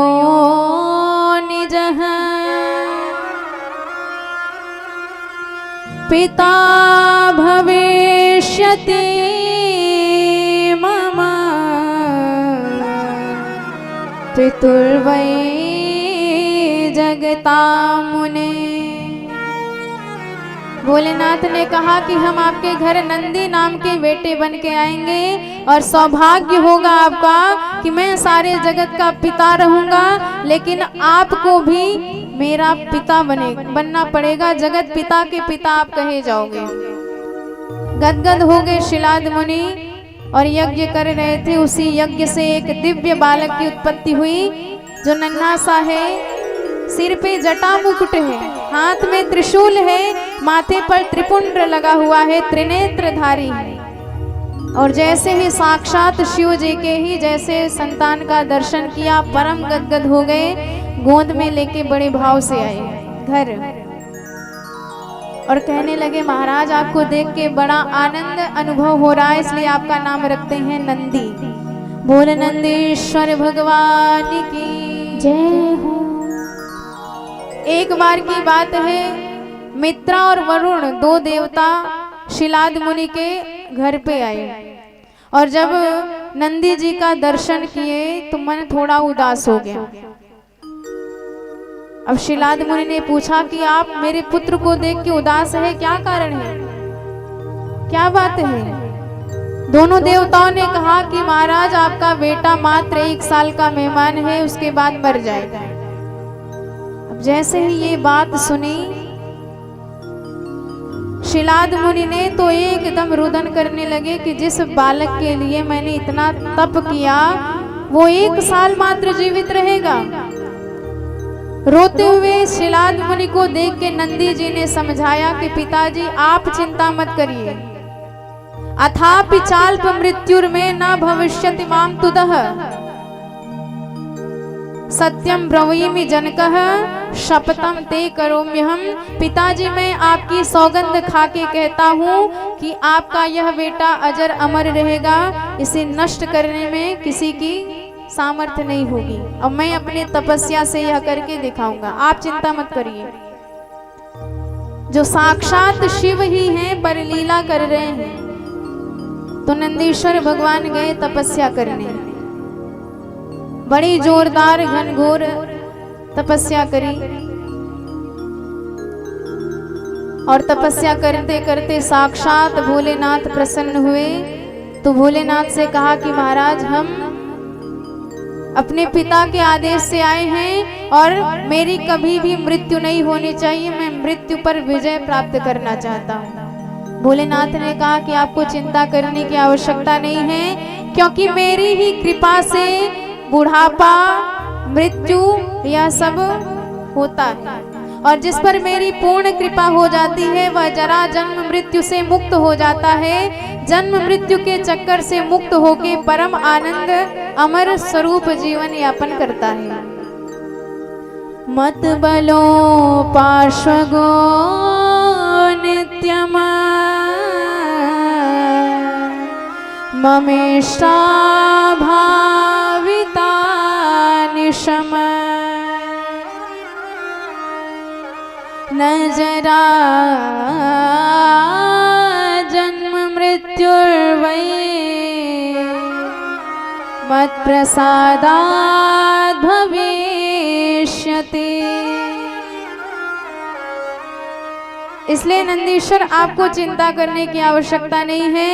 मैं आपकी तपस्या से इतना प्रसन्न हूँ कि आपको आशीर्वाद देता हूँ कि आज के बाद आप मेरे गणों में सबसे मुख्य प्रमुख माने जाएंगे और आज मेरी सवारी बनेंगे। मैं आपके ऊपर विराजमान रहूंगा और हमारे साथ आपकी भी सर्वत्र पूजा की जाएगी, बल्कि हमसे पहले आपकी पूजा की जाएगी। और जो आपकी पूजा किए बिना हमारी पूजा करेगा उसको उसकी पूजा का एक भी फल प्राप्त नहीं होगा। इसलिए शिव पूजा का विधान, पहले नंदीश्वर की पूजा कीजिए जो साक्षात शिव के ही अवतार हैं। तत्पश्चात आप शिवलिंग की विधिवत पूजा कर सकते हैं।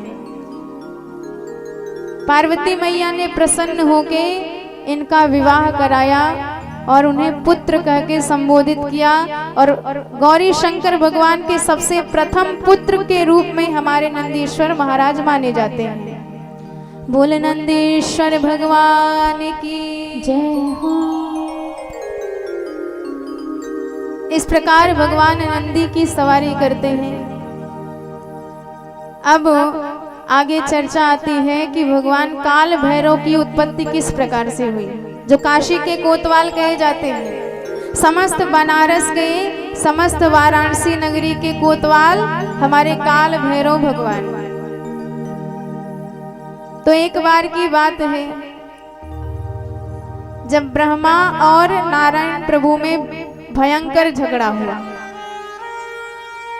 बार बार ब्रह्मा जी कह रहे हैं कि नारायण मैं आपका पिता हूं, इसलिए मेरे चरणों में प्रणाम करो। नारायण प्रभु बार बार कहते हैं ब्रह्मा जी मान जाओ, अरे उस बात को याद करो कि आप हमारी नाभि कमल से प्रकट हुए हो। और जैसे कोई चोर किसी की संपत्ति चुरा करके उसी चीज को अपना नाम कह के दिखाए, तो ठीक आप उसी प्रकार से कह रहे हो, मैं आपका पिता हूं लेकिन आप मुझे अपना पिता बता रहे हो, आप अपने आप को मेरा पिता बता रहे हो। ये बात गलत है। आप मेरी संतान हो, इसलिए आपको मेरा सम्मान करना चाहिए, हम आपका सम्मान नहीं करेंगे, बात मान जाओ हमारी। पर ब्रह्मा जी कहने लगे नारायण आपकी बात मानेगा कौन? अरे जरा हमारी तरफ देखिए, हमारी दाढ़ी सफेद हो गई, बुजुर्ग हम लगते हैं, तुम तो अभी नौजवान लगते हो। सारी दुनिया कहेगी कि ब्रह्मा जी बुजुर्ग हैं, यही पिताजी हैं, और आप हमारे बेटे हो, इसलिए बात मान जाओ। पर भगवान बार बार समझाते हैं, मस्तमा जगदिदं पश्य मनुष्य तम ही चोरव मन्ना भी कमला जाता पुत्रस्त्वम भाख से वृथा।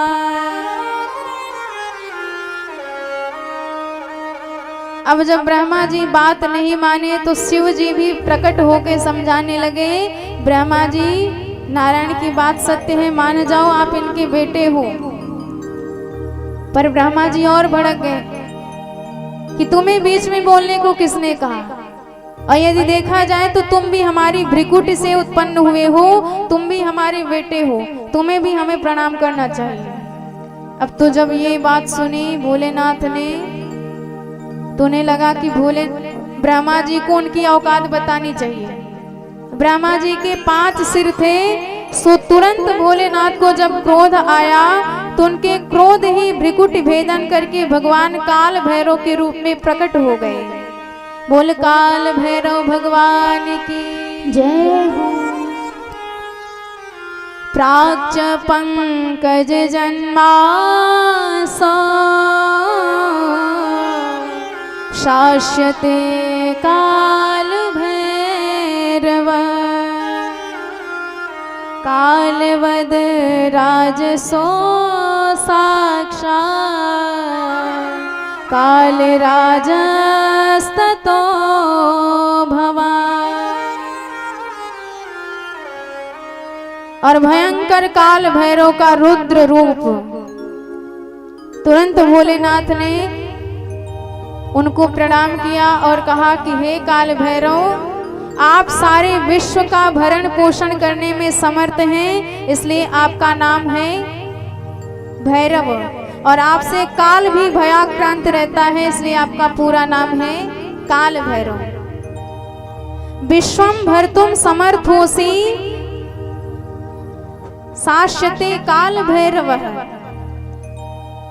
और त्वत्ते भेष्यति कालोपि ततस्त्वं काल भैरव। इसलिए मैं तुम्हें आदेश देता हूँ, ये ब्रह्मा जी का सिर नारायण के अपमान में बोल रहा है, तुरंत इस सिर को धड़ से अलग करो। और ब्रह्मा जी के 5 सिर, 5वां बड़बड़ा रहा था भोलेनाथ और नारायण प्रभु के अपमान में। सो काल भैरव ने तुरंत क्रोध करके वह सिर धड़ से अलग कर दिया और उनके हाथ में ब्रह्मा जी का सिर आ गया। ब्रह्मा जी बेचारे घबराए, भगवान की चरणों में गिर पड़े। भोलेनाथ ने तो माफ कर दिया, पर उन जगदीश्वर भोलेनाथ स्वरूप काल भैरव के हाथ में ब्रह्मा जी का एक शीश है, तो उनके पीछे लीलावश ब्रह्म हत्या नाम की भयंकर कन्या लग गई। और उसने कहा कि महाराज मैं ब्रह्म हत्या हूं, तब तक आपका पीछा नहीं छोड़ूंगी जब तक आप इस ब्रह्म हत्या के पाप से मुक्त नहीं होते हो। तो देखिए जो साक्षात भगवान है, यथा तमेन तिष्ठेत सन्निधावंश मालिनः, जैसे सूर्य भगवान के उदय होने से त्रिभुवन का अंधकार टिक नहीं पाता है, नष्ट हो जाता है, ऐसे भोलेनाथ के नाम से ही पाप बड़े से बड़ा पाप हो भस्म हो जाता है। शिव पुराण में ही बताया गया है, जो कैलाश संहिता है, इस कैलाश संहिता का जो पाठ कर ले 3 दिन के अंदर ब्रह्म हत्या के पाप से मुक्त हो जाता है। तो ऐसी महिमा भोलेनाथ की, पर फिर भी भोलेनाथ लीलावश उस ब्रह्म हत्या के चंगुल में फंस गए हैं। ये भी बताना चाहते हैं कि यदि ब्रह्म हत्या गलती से भी लग जाए तो उसका प्रायश्चित हमें अवश्य करना चाहिए। ब्रह्म हत्या ने कहा कि आपको मुक्ति तभी मिलेगी जब आप सारे ब्रह्मांड का चक्कर लगाएंगे और जिस स्थान पर आपके हाथ से यह मुंड गिर जाएगा उसी स्थान पर आपको ब्रह्म हत्या से मुक्ति मिल जाएगी। तो वह विश्वात्मा भगवान हाथ में कपाल लिए पूरे ब्रह्मांड में विचरण करने लगे। कपाल पाणिर्विश्वात्मा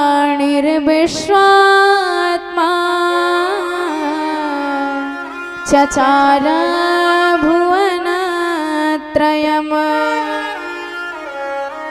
नात्याक्षे चापि किं देवम्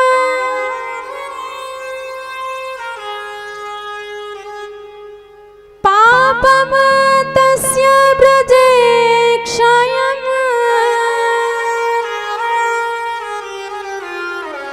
पापम् तस्य ब्रजे क्षयम्।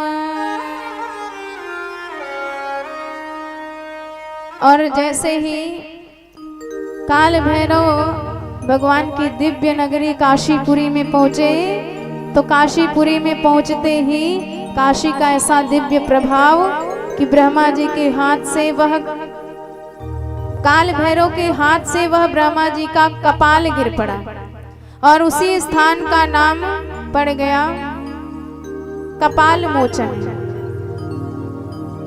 और जो भी व्यक्ति इस काशी के दिव्य स्थान का स्मरण करता है उसे जीवन में बड़े से बड़े ब्रह्म हत्या से मुक्ति मिल जाती है। बोल भक्तवत्सल भगवान की जय। इस प्रकार काल भैरव भगवान की दिव्य अवतार की कथा, भगवान ने और बहुत से अवतार धारण किए। इनका पंच महाअवतार माना जाता है। 19वें कल्प में, 20वें कल्प में, 21वें कल्प में, ऐसे करके 5 कल्पों तक इनका दिव्य 5 अवतार माना जाता है। वामदेव, पीतवासा, अघोर इत्यादि करके 8 रुद्र अवतार भी भगवान का है। 11 महारुद्र अवतार भी भगवान का माना जाता है। एक बार शर्भावतार भी धारण किया भोलेनाथ ने। जब प्रभु ने नरसिंह अवतार धारण किया, इनका क्रोध शांत नहीं हो रहा था, तो क्रोध शांत करने के लिए भोलेनाथ को शर्भावतार धारण करना पड़ा था। और एक बार भगवान ने दुर्वासा अवतार भी धारण किया और दुर्वासा अवतार लेके भक्तों की महिमा को भोलेनाथ ने सारे संसार के सामने प्रकट किया है। भक्त की क्या महिमा है। कभी अम्बरीश जी की परीक्षा लेके, कभी लक्ष्मण जी की परीक्षा लेके, कभी पांडवों की परीक्षा लेके, कभी सतियों की परीक्षा लेके भोलेनाथ ने अपने दुर्वासा रूप से सबकी महिमा को संसार में प्रकाशित किया है। और एक अवतार हमारे भोलेनाथ का इतना गजब का माना जाता है, सबसे श्रेष्ठ, सबसे पावन जो जिनके नाम का डंका केवल भारत में ही नहीं पूरी दुनिया में बजता है।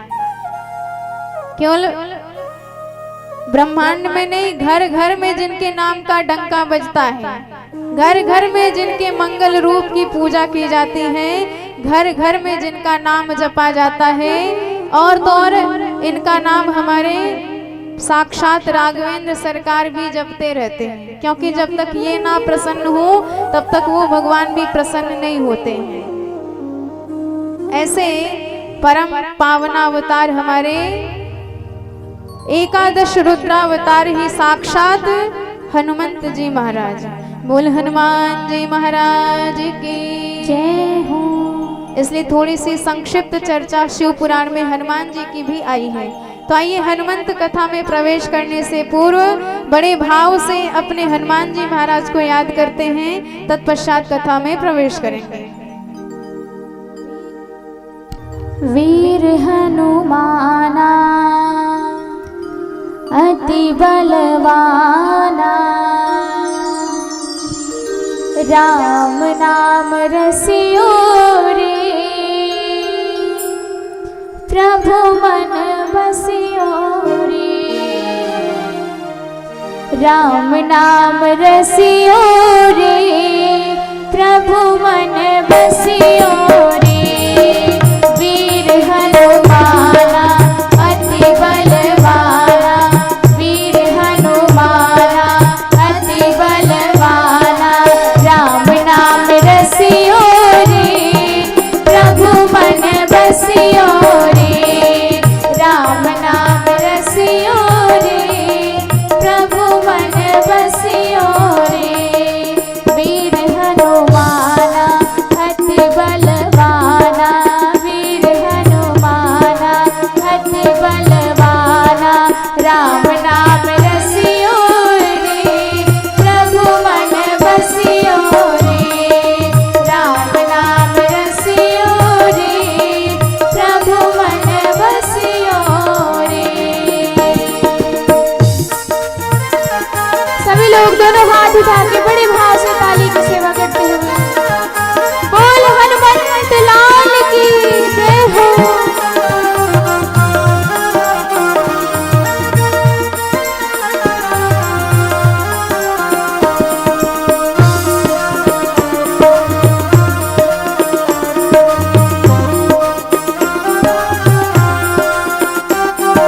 जय जय श्री राम।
तुम्हारी, अर्जी हमारी मर्जी तुम्हारी, कृपा करियो रे, कृपा करियो रे, प्रभु मन बसियो रे, कृपा करियो रे, प्रभु मन बसियो रे, कृपा करियो रे, प्रभु मन बसियो रे, वीर हनुमाना अति बलवाना, वीर हनुमाना अति बलवाना, राम नाम रसियो रे, राम नाम रसियो रे, प्रभु मन बसियो रे, राम नाम रसियो रे, प्रभु मन बसियो रे, राम नाम रसियो रे, प्रभु मन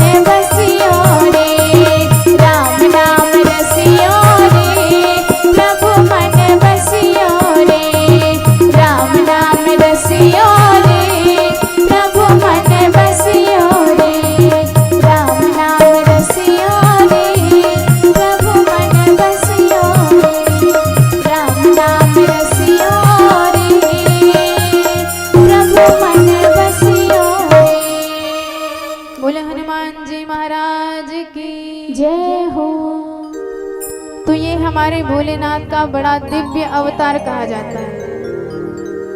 दो अवतार भोलेनाथ के जो अत्यंत श्रेष्ठ हैं, पहला काल भैरव और दूसरा हनुमान जी का अवतार। इनके बारे में वर्णन आता है कि जब नारायण प्रभु ने मोहिनी का रूप बनाया तो भोलेनाथ मोहिनी के रूप से इतने आकर्षित हुए कि मोहिनी भगवान के पीछे पीछे भोलेनाथ भागते रहे ब्रह्मांड में। और जो तेज स्खलित हुआ उस तेज को सप्तर्षियों ने एक दोने में स्थापित कर लिया और उसी तेज को पवन देव ने प्रेरित होके अंजना के दक्षिण कर्ण के माध्यम से हृदय में स्थापित कर दिया, जो साक्षात गर्भ में पहुंच गए और वही हमारे हनुमंत लाल जी के रूप में अंजना मैया के गर्भ से प्रकट हुए थे। बोल अंजनी कुमार की जय हो। त्वद्वीर्यं स्थापयामासु पत्रे सप्तर्षयश्च मनसा प्रेरितो तेन राम कार्यार्थमादरात्। ये साक्षात हमारे राम जी के कार्य को परिपूर्ण करने वाले आज अंजनी कुमार पधारे हैं। और हमारे हनुमान जी की सबसे बड़ी विशेषता क्या है पता है? हनुमान जी कार्तिक मास की कृष्ण पक्ष की चतुर्दशी तिथि को प्रकट हुए। चतुर्दशी तिथि को प्रकट हुए और पैदा होते हनुमान जी को जोरदार भूख लगी। अब पाले में लेटे लेटे हनुमान जी ने जो प्रातः कालीन के सूर्य का दर्शन किया, लाल लाल दिखाई दे रहा था, अमावस्या का दिन था। तो हमारे हनुमान जी को इतनी जबरदस्त भूख लगी कि एक छलांग मारे और सीधे सूर्य देव के पास पहुंच गए और उन्हीं को रसगुल्ला समझ करके, फल समझ करके हनुमान जी ने खा लिया। इतने बलशाली, पैदा होते ही सूर्य जी का भोजन कर लिया हमारे हनुमान जी महाराज ने। हनुमान महेशान सुश्रेव महाबलः रवि बिंबम बबक्षासु ज्ञात्वा लघु फलम प्रदे। तो इसका एक सांकेतिक रहस्य है कि अमावस्या को सूर्य ग्रहण लगता है और राहु आ रहा था सूर्य जी को ग्रसने के लिए। तुम्हारे हनुमान जी ने सोचा कि इसी सूर्य वंश में मेरे परम आराध्य, मेरे इष्ट राघवेंद्र सरकार प्रकट होंगे और जिस पावन वंश में हमारे सरकार आने वाले हैं, इस सूर्य पर राहु का अत्याचार नहीं होना चाहिए। सो तुरंत सुरक्षित कर लिया हमारे हनुमान जी ने अपने मुख में और सूर्य का ही भक्षण कर लिया। बाद में सारे देवताओं ने आके भगवान से विनती करी तो हनुमंत लाल जी ने सूर्य देव को मुक्त किया। और थोड़े से बड़े हुए तो माता अंजनी ने उन्हें आदेश दिया कि बेटा शिक्षा लेने के लिए तुझे सूर्य देव के पास जाना पड़ेगा, क्योंकि सूर्य देव समस्त वेदों के, समस्त शास्त्रों के ज्ञाता हैं, समस्त कलाओं के परम कुशल हैं। तो तुम गुरुदेव बना के सूर्य देव से दिव्य शिक्षा प्राप्त करो। माता जी की आज्ञा भई तो हमारे हनुमान जी सीधे सूर्य देव के पास पहुंच गए। तदाज्ञया ततो वीर सर्व विद्यामयत्नतः सूर्यात् पपाटतं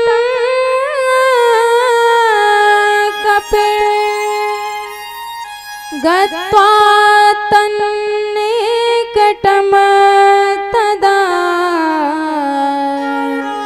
गत्वा तन्निकटं तदा। और जैसे सूर्यदेव के पास हनुमान जी पहुंचे, सूर्यदेव ने पहचान लिया कि ये तो वही बालक है जो पैदा होते ही हमें खा गया था। न जाने फिर किस लिए आया है। थर थर कांप उठे सूर्यदेव। क्या बात है बेटा? हनुमान जी ने बड़े भाव से कहा, गुरुजी हम आपसे शिक्षा लेने आए हैं। सूर्यदेव ने कहा, पैदा होते ही हमें खा लिया, शिक्षा लेने आया है। न जाने क्या शिक्षा लेगा। पता चला पढ़ते पढ़ते भूख लग गई, आओ गुरुजी स्वाद तो हमारा चखी लिया है। क्या भरोसा ऐसे बालक का? इससे तो पीछा छुड़ाना ही ठीक है। सूर्यदेव ने कहा, नहीं भाई हमारे यहाँ तुम्हारी पढ़ाई नहीं हो सकती। हनुमान जी ने कहा, वो भला क्यों गुरुजी, क्यों नहीं हो सकती? सूर्यदेव ने कहा, बेटा हमारे पास समय ही नहीं है। अब गुरुजी पढ़ाए तुम्हें तब ना जब उनके पास समय हो। 24 घंटे हम भागते ही रहते हैं, 1 मिनट का समय हमारे पास नहीं है। यदि हम रुक जाएं तो पूरी दुनिया रुक जाएगी, इसलिए जाओ किसी और को ढूंढ लो। हनुमान जी ने कहा, ये बात नहीं हो सकती गुरुजी, हमारी माँ की आज्ञा है, माँ का वचन एकदम सत्य, पत्थर की लकीर। अब गुरुजी बनोगे तो आप ही बनोगे और कोई नहीं बनेगा। सूर्य जी ने सोचा, ये तो गले पड़ गए, हमारे पीछे पड़ गए हैं। ऐसा विचित्र चेला भगवान किसी को ना दे। सूर्यदेव ने कहा, पढ़ाएंगे हम कैसे तुम्हें, हम नित्य भागते रहेंगे। हनुमान जी ने कहा, सारी चिंता मुक्त हो जाइए, आप यदि भागने वाले गुरुजी बनोगे तो हम भागने वाले चेला भी बन जाएंगे। जैसा गुरु वैसा चेला। तो सूर्य जी ने कहा, अब भी समस्या है। हनुमान जी ने कहा, अब कौन सी समस्या? सूर्यदेव ने कहा, देख बेटा, जब मैं भागूंगा मेरे साथ तू भी भागेगा, भागते भागते पढ़ने का प्रयास करेगा, पर तू तो मेरे साथ होगा। और शिक्षा तभी दी जा सकती है जब शिक्षा ग्रहण करने वाला सन्मुख हो।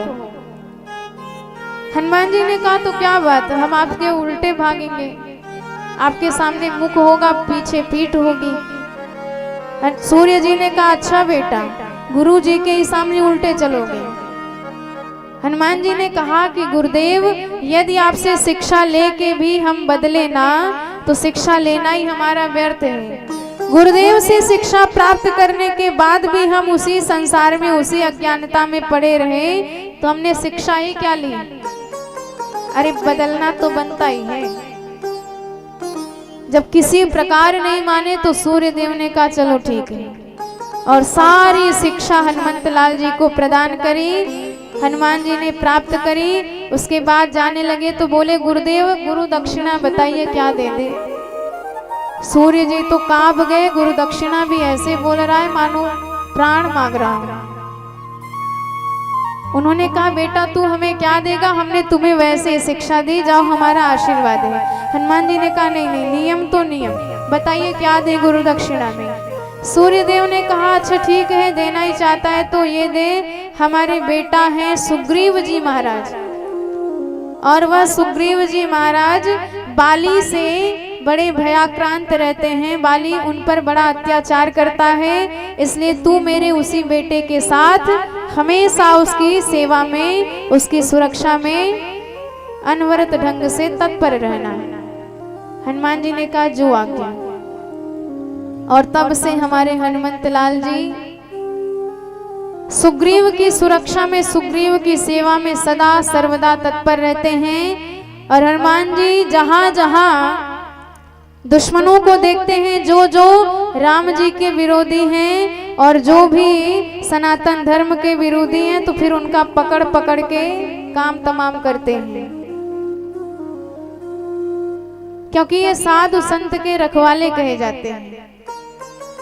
इनकी शरण में, इनकी सुरक्षा की छांव में बड़े बड़े संत अपने भजन, अपने जप तप, पूजा पाठ, उपासना परिपूर्ण करते हैं। और हनुमान जी ने समस्त साधु संतों की रक्षा करना प्रारंभ कर दिया। साधु संत के तुम रखवारे, साधु संत के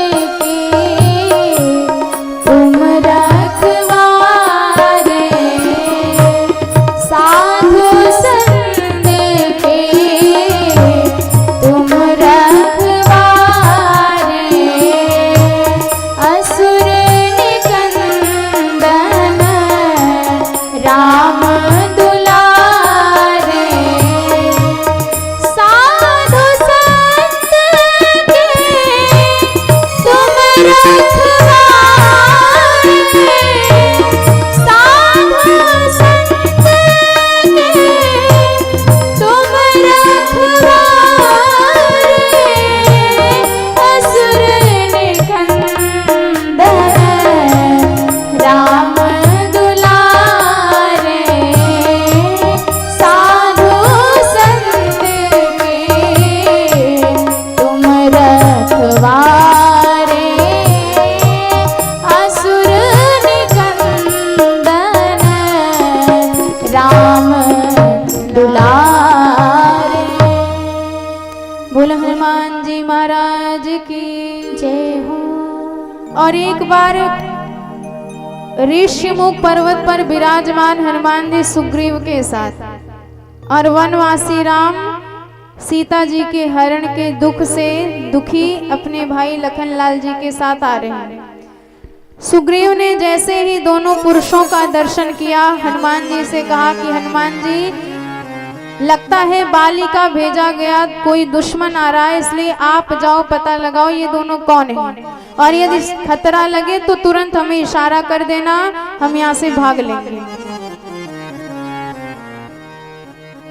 तत्रागतेन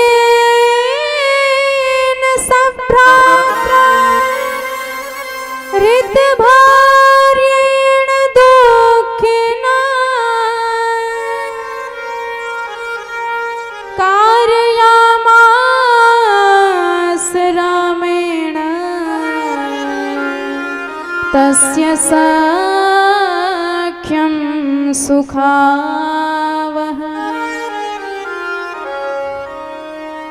तो हनुमान जी तुरंत आए पता लगाने के लिए कि ये दोनों वीर पुरुष कौन हैं। और जैसे ही हनुमान जी आए, ब्राह्मण वेश धारण करके चरणों में प्रणाम किया पहले ही हनुमान जी ने, और उन दोनों से प्रश्न किया कि आप दोनों कौन हो। राम जी ने मन ही मन कहा कि ये स्वयं छिप के आए हैं और आज हमारा पता पूछ रहे हैं, चलो हम भी छिप जाते हैं। उन्होंने कहा कि आप ब्राह्मण देव हो तो आप ही पहचानो हम दोनों कौन हैं। तो इस पर हमारे हनुमंत लाल जी ने मन ही मन कहा कि मुझे तो लगता है आप सारे जगत के नाथ हो, जग कारण, मुझे लगता है आप वही भगवान हो जिसके कारण यह सारा संसार है। भगवान ने कहा, भाई यदि हम सारे इस जगत के कारण होते तो हम महाराज दशरथ जी के कारण यहाँ पर क्यों होते। कोशलेश दशरथ के जाए, हम दोनों महाराज दशरथ जी की संतान हैं। हनुमान जी ने कहा अच्छा ठीक है, मुझे लगता है तारन भव, आप सारे संसार को भव से पार लगाने वाले हो।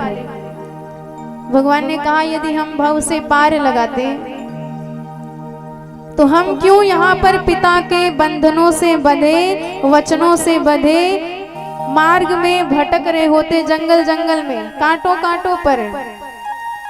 हम पितु वचन मानि बन आए, तो ये कारण भी नहीं है, हमारा परिचय ये भी नहीं है। हनुमान जी ने कहा तीसरी बार कहेंगे, भंजन भरने भार, मुझे लगता है आप सारे धरती का भार हरण करने वाले परम शक्तिमान भगवान हो। राम जी ने कहा यदि ये बात होती तो भाई हमारी पत्नी खो गई, हम अपनी पत्नी का पता नहीं लगा लेते, और जिसने हमारी पत्नी को चुराया उसको दंड नहीं दे सकते थे। यहाँ हरि निश्चर वैदेही, और खोजो विप्र फिरत हम तेहि, हम उसी अपनी पत्नी के खोज में फिर रहे हैं, इसलिए हम यह भी नहीं है। हनुमान जी तुरंत पहचान गए और चरणों में गिर पड़े। बोल भक्तवत्सल भगवान की जय हो। तो हनुमान जी पहचान कर कहते हैं कि सरकार मैं समझ गया कि आप मेरे नाथ हो, आप मेरे परम आराध्य परम मेरे इष्ट भगवान हो।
जय सिया राम, जय जय सिया राम, जय सिया राम, जय जय सिया राम, जय सिया राम, जय जय सिया राम, जय सिया राम, जय जय सिया राम, जय सिया राम, जय जय सिया राम, जय सिया राम, जय जय सिया राम, जय सिया राम, जय जय सिया राम, जय सिया राम, जय जय सिया राम, जय सिया राम, जय जय सिया राम। बोले भक्तवत्सल भगवान की जय हो। हनुमान जी ने प्रभु को पहचाना और अपना दिव्य शरीर प्रकट किया, और भगवान ने दर्शन किया हनुमान जी का, तो गले से लगा लिया हनुमान जी को। हनुमान जी ने सुग्रीव की सारी कथा सुनाई कि सरकार उसकी और आपकी हालत एक जैसी है, आपकी भी पत्नी हरण कर ली गई और उसकी भी पत्नी हरण कर ली गई है उसके ही भाई द्वारा। अंतर सिर्फ इतना है कि आप इस दुख में भी अपने चरित्र गा करके बता रहे हो प्रसन्न मुद्रा में, और वह बेचारा तन बहु व्रण चिंता जर छाती, दिन रात रोता रहता है, दुखी रहता है। तो यदि उस दुखी व्यक्ति की मित्रता आप जैसे आनंदमय व्यक्ति से हो जाएगी तो उसके जीवन में भी आनंद ही आनंद हो जाएगा, इसलिए आप उससे मित्रता कीजिए। तो हनुमान जी महाराज की शरण में जो भी जाता है उसे राम जी से भेंट करवा ही देते हैं। हनुमान जी की यह प्रथम विशेषता है। तो प्रभु को पीठ पे चढ़ा के हनुमान जी सुग्रीव के पास लेके गए और सुग्रीव से विधिवत राम जी की मित्रता कराई, और मित्रता करने के बाद भगवान ने मित्रता निभाई और उसके दुष्ट भाई बाली का एक ही बाण से कृपा निधान करुणा निधान राम जी ने वध कर दिया। घात आमास रामश बालिनम कापि कुंजरः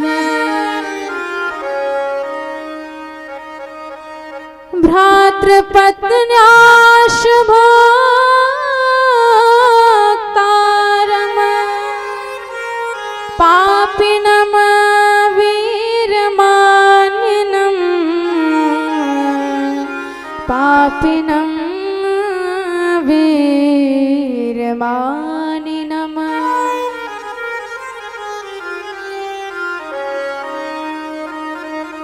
तो इस प्रकार मित्रता हुई और मित्रता करने के पश्चात राम जी ने उसे किष्किंधा का राज्य प्रदान किया।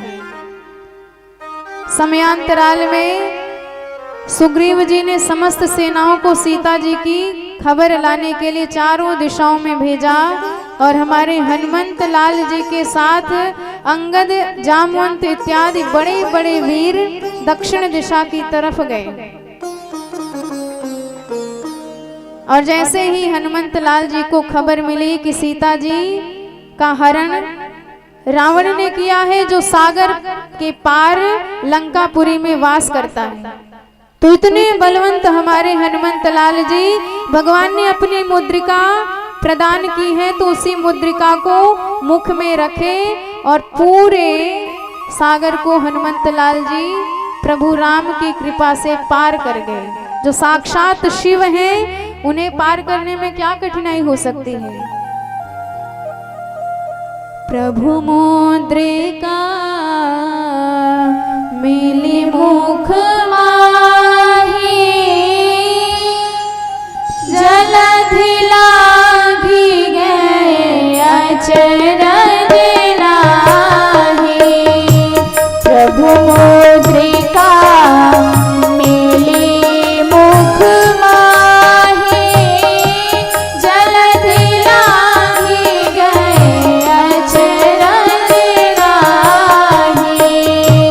प्रभु मुद्रिका मिली मुख माही, जलधि लागी गए अचरज नाहि। जलधि लागी गए अचरज नाहि। बोले हनुमान जी महाराज की जय हो। तो इस प्रकार हनुमान जी सागर पार करके सीता जी के पास पहुंचे। और जब सीता जी को इतना भयाक्रांत देखा हनुमान जी ने, रावण के भय से सीता जी अशोक वृक्ष के नीचे विराजमान है, नैनों से अश्रुपात हो रहा है। बार बार त्रिजटा जैसी राक्षसी से अग्नि की याचना करती है कि मुझे यदि अग्नि मिल जाए तो प्रभु के विरह से जो शरीर जल रहा है, इस शरीर को नष्ट कर दूं तो मुझे थोड़ा सा चैन मिलेगा, क्योंकि भगवान का विरह सहन नहीं हो पा रहा है। और हनुमान जी ने जब यह देखा तो उन्होंने कहा, जो जीव की व्यथा हमेशा उसे परेशान करती रहती है, जीव अपने तमाम प्रकार के दुख से हमेशा दुखी रहता है, उस जीव की व्यथा को दूर करने में मात्र भगवान की कथा ही सक्षम है। चाहे जितनी बड़ी व्यथा हो, एक बार प्रभु की मंगलमय कथा का आश्रय ग्रहण कर लीजिए, सारी व्यथा अपने आप दूर हो जाएगी। ये भगवान की कथा का प्रताप। तो हनुमान जी ने उसी मंगलमय कथा का दान सीता जी को दिया और उनके सारे शोकों का हरण कर लिया।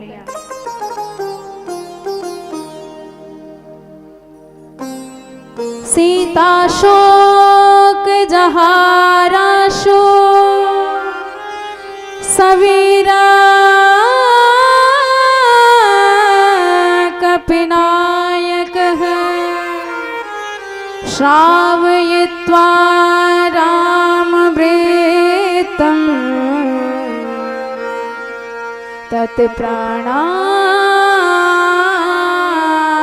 तत्प्राणावनकारकम् रामचंद्र गुण बरन लागा, रामचंद्र गुण बरन लागा,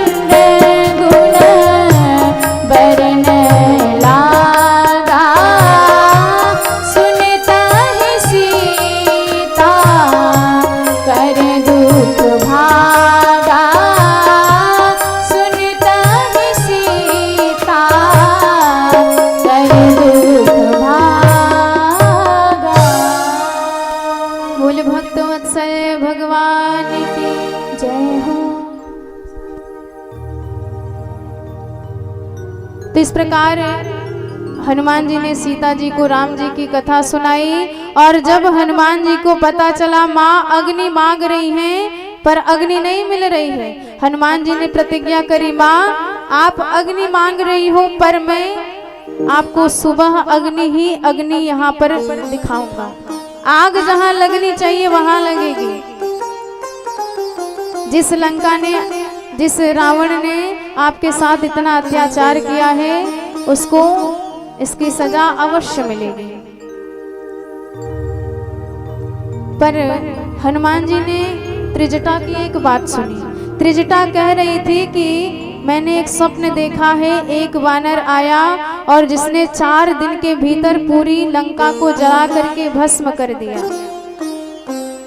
और मुझे लगता है यह सपना 4 ही दिन के अंदर परिपूर्ण होने वाला है। हुई है सत्य गए दिन 4। अब हनुमान जी विचार करने लगे कि सरकार ने ये कार्यक्रम तो हमें बताया ही नहीं है। अब हम ये काम प्रभु का आदेश तो हुआ नहीं, पूर्ण कैसे करेंगे। पर एक बात है, जैसे एक व्यक्ति किसी अपने सेवक को बाजार भेजता है सामान लाने के लिए, तो जो याद था उसे बता दिया, नोट करा दिया कि बाजार से ये सामान आप लेके आना। पर जो चीज नहीं बता पाया तो वो चीज उसे टेलीफोन से या फोन करके बताएगा।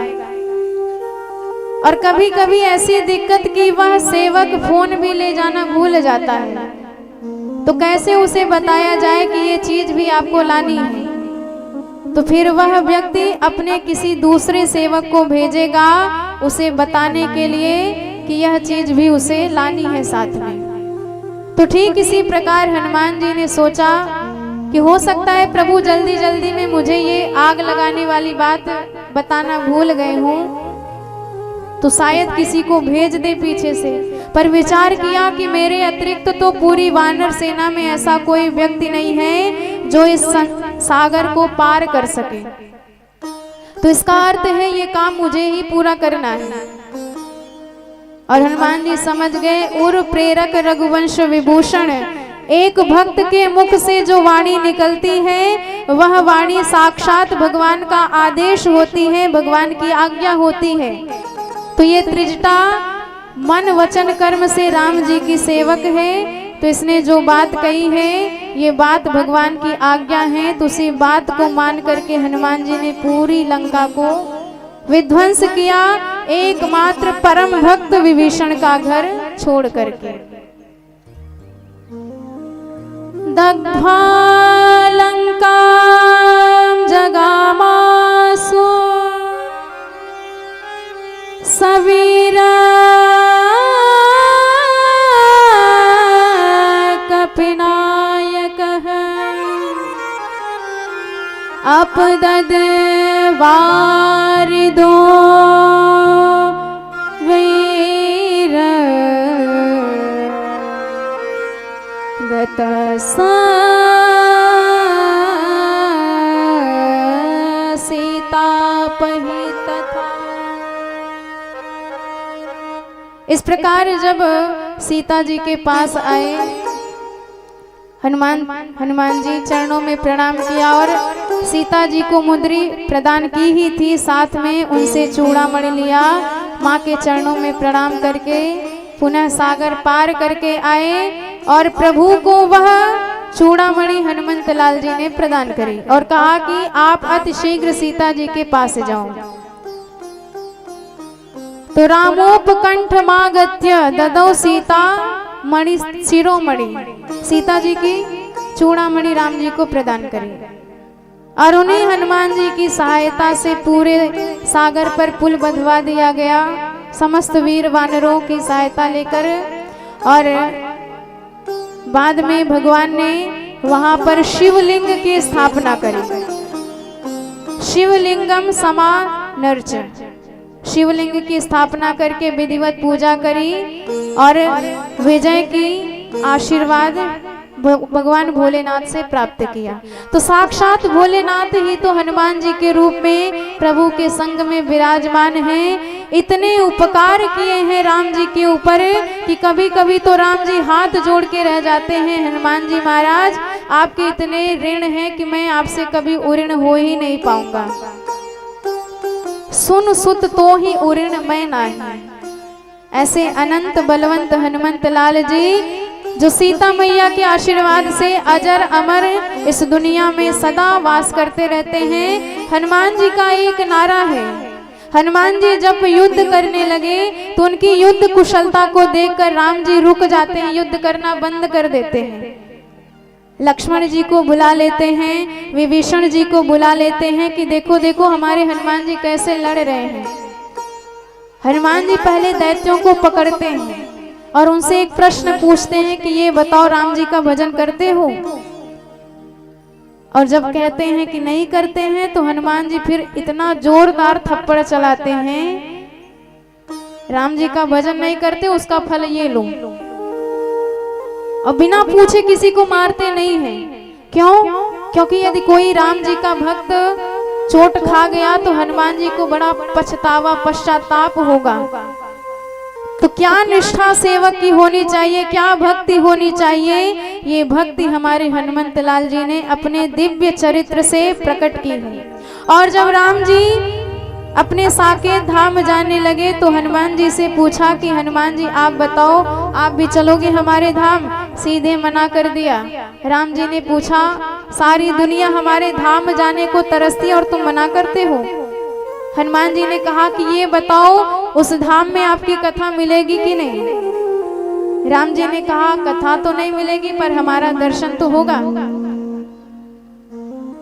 तो इस पर हनुमान जी कहते हैं सरकार धरती पर नित्य आए दिन आपकी कथा होती रहती है और आपकी कथा आपके दर्शन से भी बढ़ चढ़ के होती है।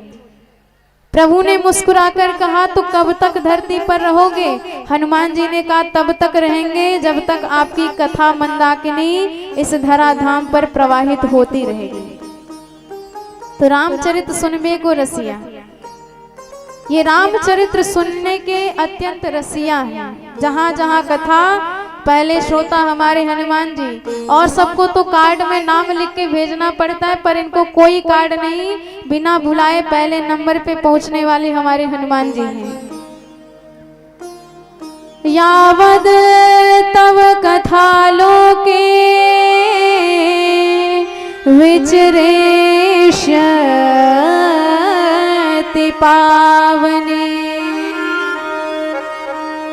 तावत स्थास्यामि मेदिन तवामनुपालयन्।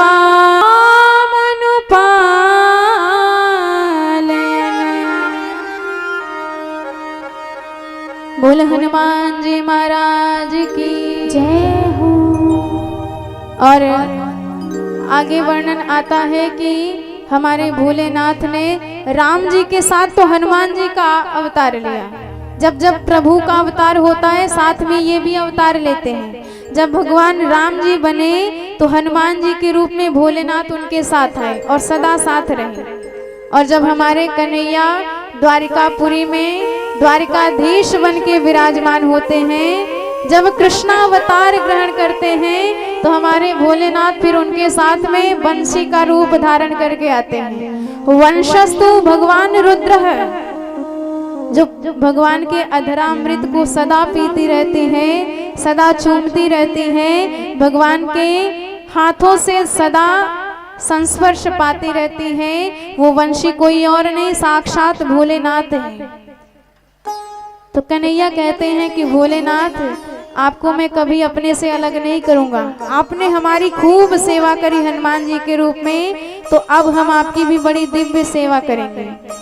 तो इसलिए हनुमान जी राम कन्हैया जी शिव स्वरूप बंसी की अत्यंत सेवा करते हैं, अधरामृत का सदा भोग लगाते रहते हैं। और जब प्रभु वेणु में नाद भरते हैं तो उस वेणु के नाद में साक्षात राधा नाम का स्वर सुनाई देता है, जो साक्षात भक्ति महारानी है। और भोलेनाथ ने उन्हीं भक्ति महारानी का नाम अपने नाद में सुनाया है, जो सारी दुनिया को अपने इशारे पर नचाती है। आइए बड़े भाव से हम सब मिलजुल के उन्हीं राधा रानी सरकार का एक बार स्मरण करें, तत्पश्चात कथा में प्रवेश करेंगे। ज्योतिर्लिंग की दिव्य कथा में हम सब लोग बड़े भाव से प्रवेश करेंगे। बोल भक्तवत्सल भगवान की जय हो।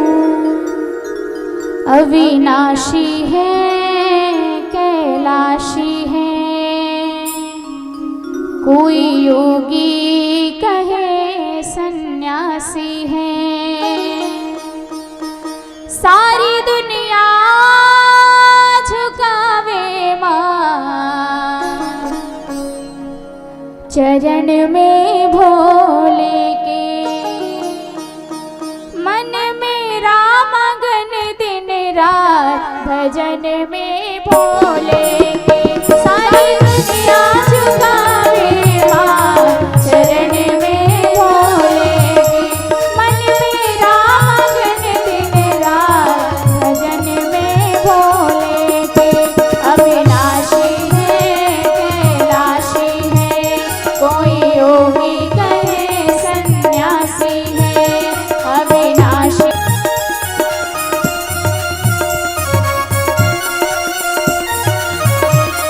दोनों हाथ से ताली बजाते हुए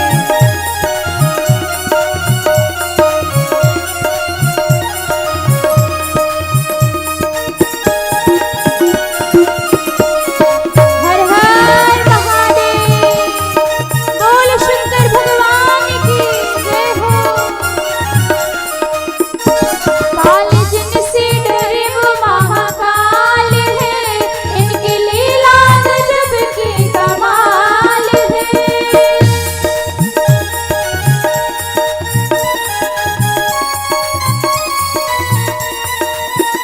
काल जिनसे डरे वो महाकाल है, इनकी लीला गजब की कमाल है। मेवा मिश्री मलाई महल भावेना, बाबा पर्वत पे ही खुशहाल है, बाबा पर्वत पे ही खुशहाल है। ओम विषधारी है दुखहारी है, देवों के देव त्रिपुरारी है, विषधारी है दुखहारी है, देवों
बार भगवान के अनंत अवतार हुए हैं। एक बार भगवान ने अपने भक्त राज उपमन्यु के लिए सुरेश्वरा अवतार भी धारण किया था।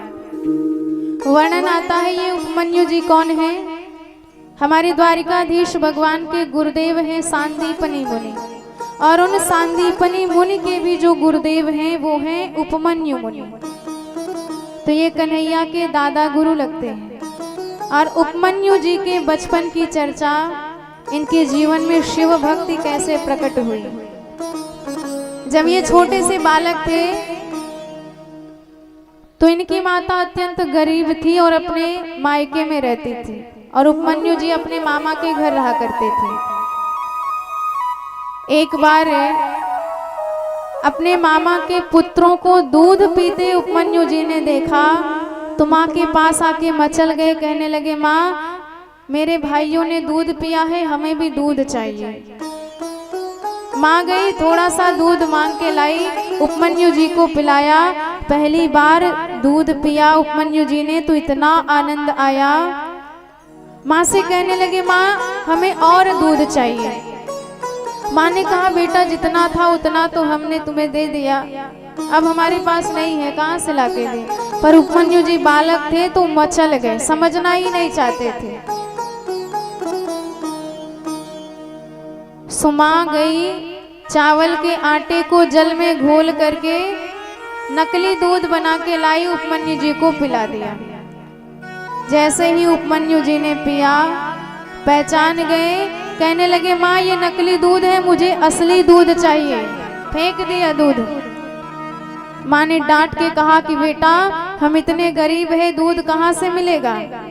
यदि तुझे दूध ही चाहिए तो भोलेनाथ की उपासना कर, उनकी पूजा कर, भोलेनाथ तुझे जरा सा दूध नहीं पूरे दूध का सागर ही प्रदान कर देंगे, जितना चाहेगा उतना दूध मिलेगा। क्षीर मात्र कुतोस्माकम् वने निवसता सदा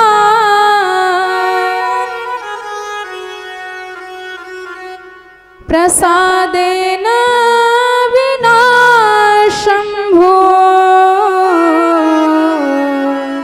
प्रयः प्राप्ते भवे नहीं।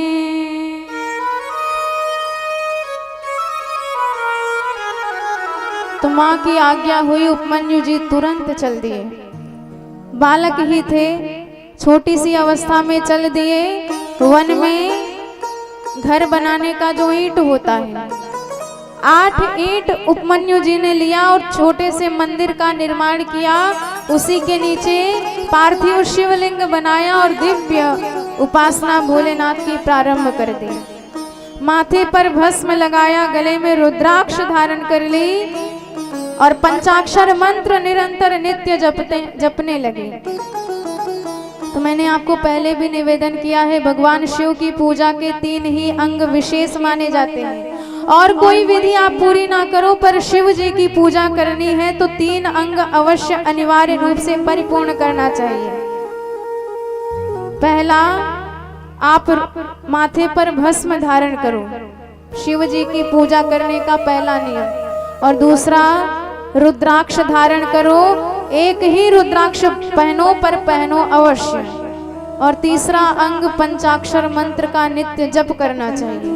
और जो ये नियम मानता है वह व्यक्ति यदि चांडाल भी हो तो वह भी पूजनीय माना जाता है, इतनी पवित्रता होती है इन चीजों में। क्योंकि शिव जी का नाम गंगा जी की तरह और विभूति यमुना जी की तरह, रुद्राक्ष सरस्वती जी की तरह हैं, तीनों मिलके तीर्थराज प्रयाग की तरह उस व्यक्ति को परम पावन पुनीत बना देते हैं। रुद्राक्ष में कमल शीर्षा विभर्ते तथा त्रिपुंड्रम चललाट मध्य।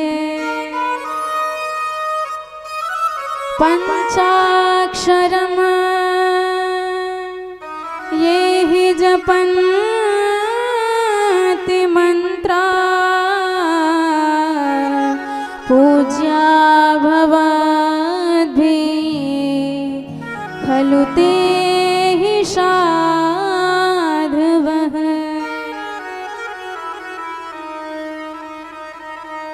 तो इस प्रकार उपमन्यु जी ने गहरी साधना प्रारंभ करी।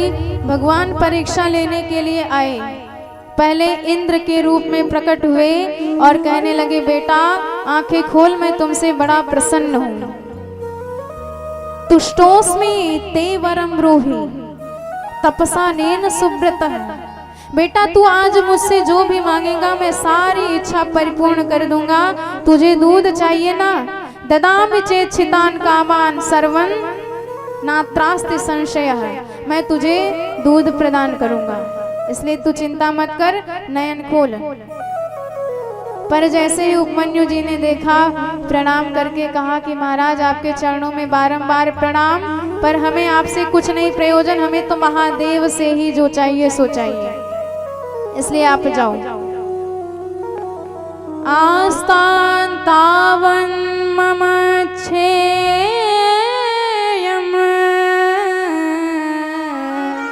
क्षीरं प्रति सुराधम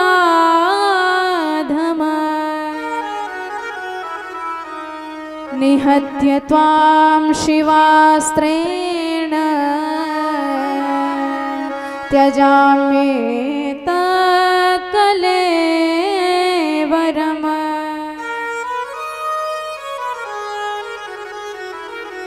पर जब इंद्र मानते ही नहीं तो क्रोध आ गया उपमन्यु जी को। भस्मी उठाई और वही भस्म भगवान शिव का नाम स्मरण करके शिव जी के ही ऊपर संधान करके फेंक दिया। भगवान ने नंदी जी को आदेश दिया, नंदी पकड़ो इसे, बड़ा खतरनाक है हमारा भक्त। और नंदी जी ने जैसे ही पकड़ लिया तो भक्तराज उपमन्यु इतने दुखी हो गए। उन्होंने कहा कि मेरे भोलेनाथ का नाम आज निष्फल चला गया, इसलिए मैं अपने शरीर का ही परित्याग कर दूंगा, जल करके भस्म हो जाऊंगा, क्योंकि मेरी वजह से प्रभु का नाम आज निष्फल गया है। और जैसे ही भस्म होने लगे कि साक्षात भोलेनाथ प्रकट हो गए अपने दिव्य रूप में। बोल भक्तवत्सल भगवान की जय हो। वत्सोपमन्यो तुष्टोस्मि। उन्होंने कहा कि बेटा मैं आज आपसे परम प्रसन्न हूँ। आपने जो दृढ़ भक्ति मेरे नाम में, जो दृढ़ श्रद्धा मुझ में जताई है, वह सराहनीय है, प्रशंसनीय है। इसलिए आज आप मुझसे जो भी वरदान मांगेंगे मैं आपको प्रदान करूंगा।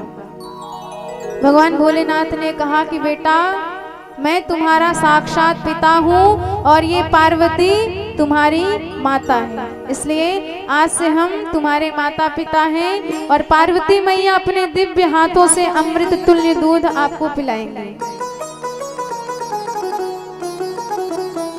उपमन्यो महाभाग त्वां मैं शाही सनातनम।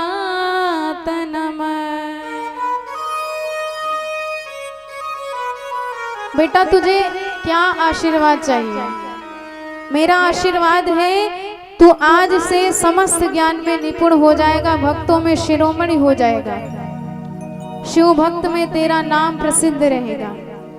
पर उपमन्यु जी ने अपने लिए आशीर्वाद मांगा कि हे भोलेनाथ, मेरे लिए सबसे बड़ा आशीर्वाद यही है कि जो आपके भक्त हो, मेरा उन भक्तों के चरणों में दिव्य प्रेम हो जाए, श्रद्धा हो जाए, मैं सदा आपके भक्तों की सेवा करता रहूं और जो आपके संबंधी हैं, जो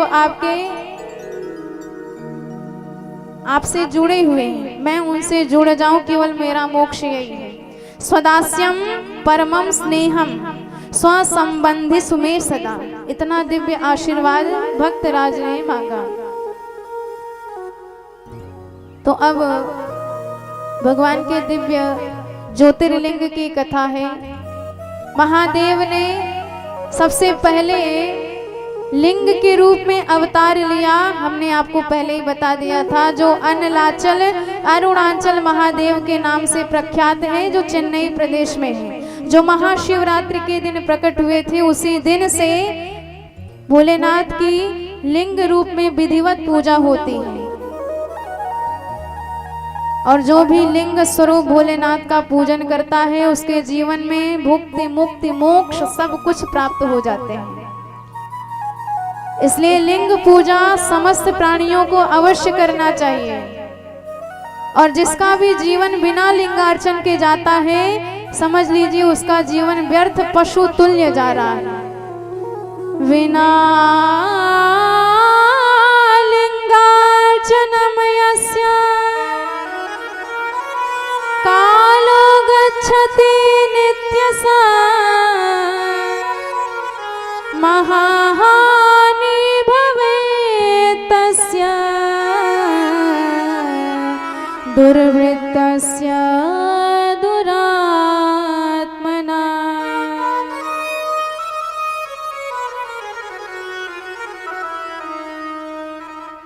तो अब द्वादश ज्योतिर्लिंग की संक्षिप्त में कथा, उसके बाद फिर कथा विश्राम हम सब करेंगे। बोलो शंकर भगवान की जय हो। संपूर्ण भारत में हमारे भोलेनाथ द्वादश ज्योतिर्लिंग में कहाँ कहाँ विख्यात हैं और उनके प्रकट होने का क्या क्या रहस्य है, संक्षेप में हम सब श्रवण करेंगे। सौराष्ट्रे सोमनाथम च श्रीशैले मल्लिकार्जुन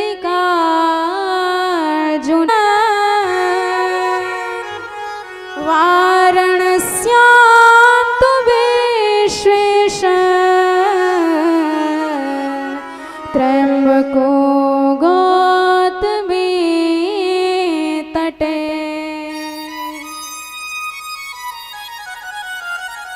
वैद्यनाथ शिता भूमि नागेशो दारुकावने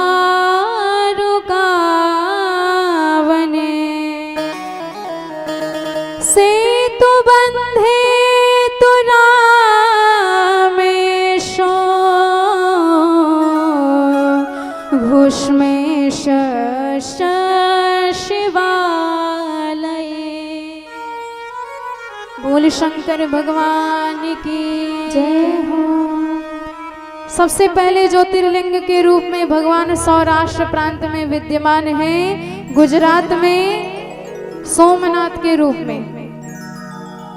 चंद्रमा को दक्ष ने 27 पुत्रियां अपनी ब्याही, जिसमें से रोहिणी से बड़ा प्रेम करते थे चंद्रमा, और अन्य पुत्रियों ने दक्ष से शिकायत करी कि हमारे पति हैं पर हमारी तरफ ध्यान नहीं देते हैं, केवल रोहिणी बहन की तरफ इनका पूरा ध्यान रहता है।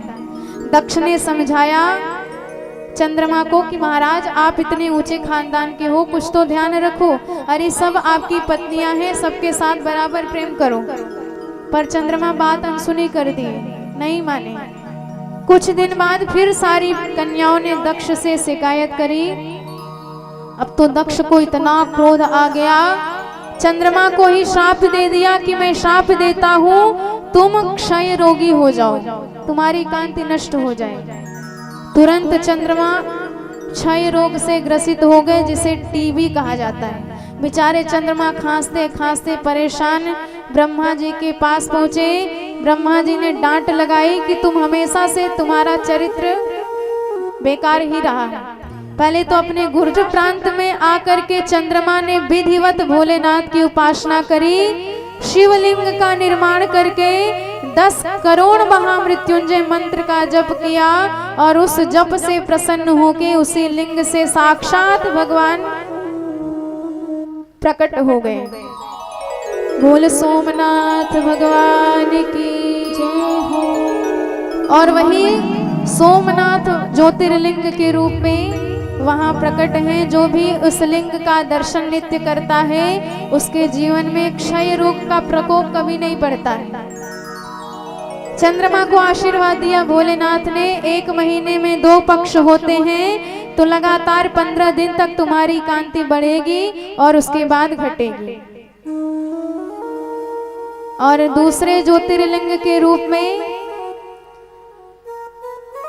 मल्लिकार्जुन भगवान है। तो मल्लिका जी साक्षात पार्वती जी हैं और अर्जुन भगवान भोलेनाथ हैं। जब गणेश जी का विवाह पहले हो गया, कार्तिकेय जी नाराज हो गए और नाराज होके सीधे दक्षिण प्रांत में चले गए।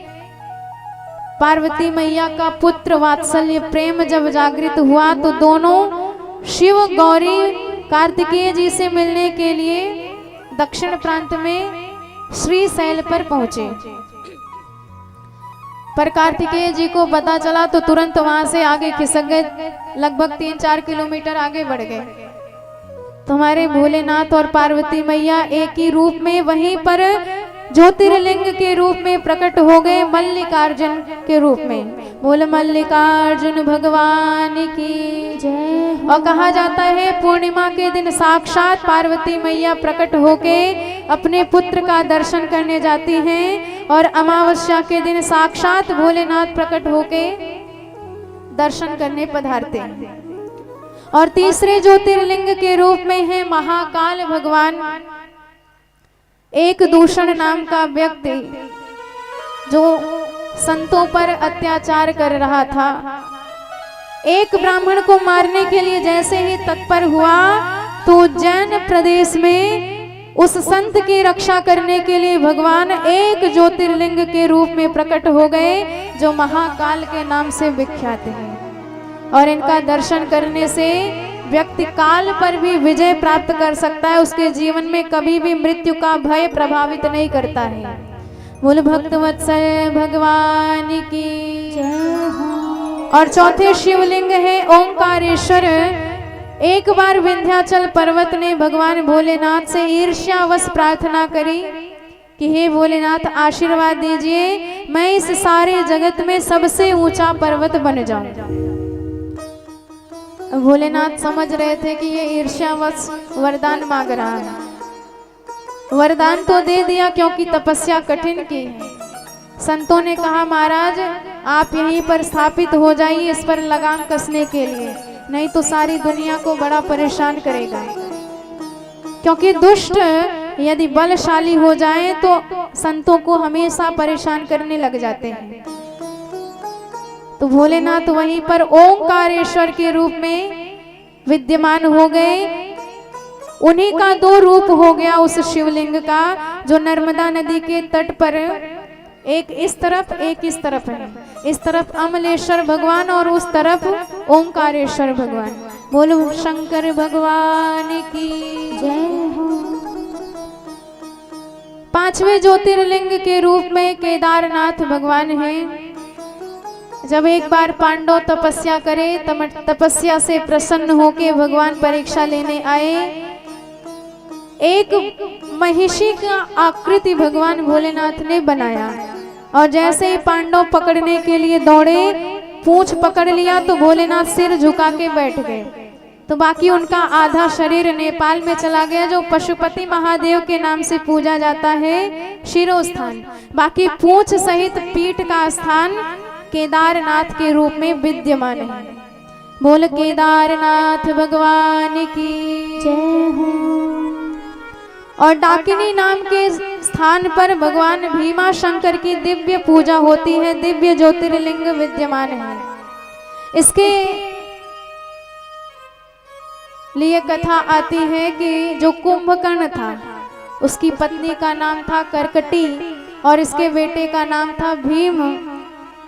और एक बार भीम ने अपनी माँ से पूछा कि माँ मेरे पिता को किसने मारा है? तो करकटी ने बताया तेरे पिता का वध भगवान नारायण ने रामभद्र का अवतार लेके किया है। भीम परम क्रोधित हो गया और विधिवत तपस्या करके प्रसन्न कर लिया भगवान को और इतनी शक्ति प्राप्त कर लिया कि सारी दुनिया पर त्राहि माम उसके शक्ति से प्रभावित होके सब उसके आचरण से, अनाचार से, दुराचार से प्रभावित होके सब त्राहिमाम कर उठे। तो भोलेनाथ उसका अंत करने के लिए भीमा शंकर के रूप में डाकनी नाम के स्थान पर पधारे। बोल भीमा शंकर भगवान की जय हो। और बनारस में, काशी में हमारे भोलेनाथ का बड़ा दिव्य ज्योतिर्लिंग है, जो बनारस आजकल चमक ही रही है, आप सब जानते हैं।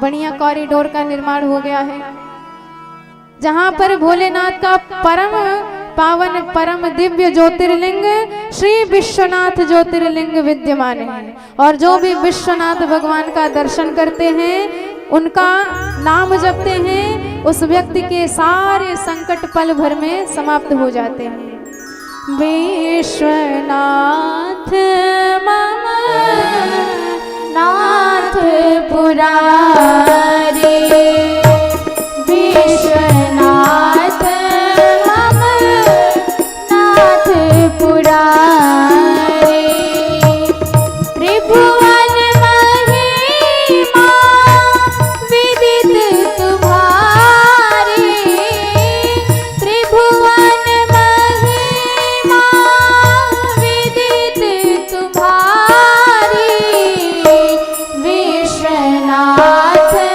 मम नाथ पुरारी, त्रिभुवन महिमा विदित तुम्हारी, विश्वनाथ मम नाथ पुरारी, त्रिभुवन महिमा विदित तुम्हारी। बोल विश्वनाथ भगवान की जय हो। तो काशी की महिमा इतनी ज्यादा है, जब पार्वती मैया ने काशी की महिमा पूछी तो भोलेनाथ कहते हैं कि इसके संक्षेप में एक कथा आती है। एक बार मार्कंडेय जी गंगा जी में स्नान कर रहे थे, काशी में स्नान कर रहे थे, तो एक वेश्या अपने कपड़े निचोड़ रही थी ऊपर, और छींटे मार्कंडेय जी के ऊपर जा रहे थे। तो उन्होंने डांट के कहा, तुझे दिखाई नहीं देता? एक संत स्नान कर रहा है और उसके ऊपर कपड़े निचोड़ रही है। उसने कहा, महाराज होश संभाल के बात करो। क्यों? क्योंकि जहां आप जाओगे वहीं मैं भी जाऊंगी, ये इस काशी की महिमा है। मार्कंडेय जी को बड़ा क्रोध आया कि बताओ, मैं पूरी दुनिया का परित्याग करके, काम मोह लोभ का परित्याग करके दिन रात शिव शिव रट रहा हूँ, भोलेनाथ का भजन कर रहा हूँ निर्विकार भाव से, और ये सारे जगत के पाप कर रही है और कहती है हम में और तुम में कोई अंतर ही नहीं, जहाँ आप जाओगे वहीं हम जाएंगे। इसका मतलब ये अंधेर नगरी चौपट राजा वाली हाल है, हम यहाँ रहेंगे ही नहीं।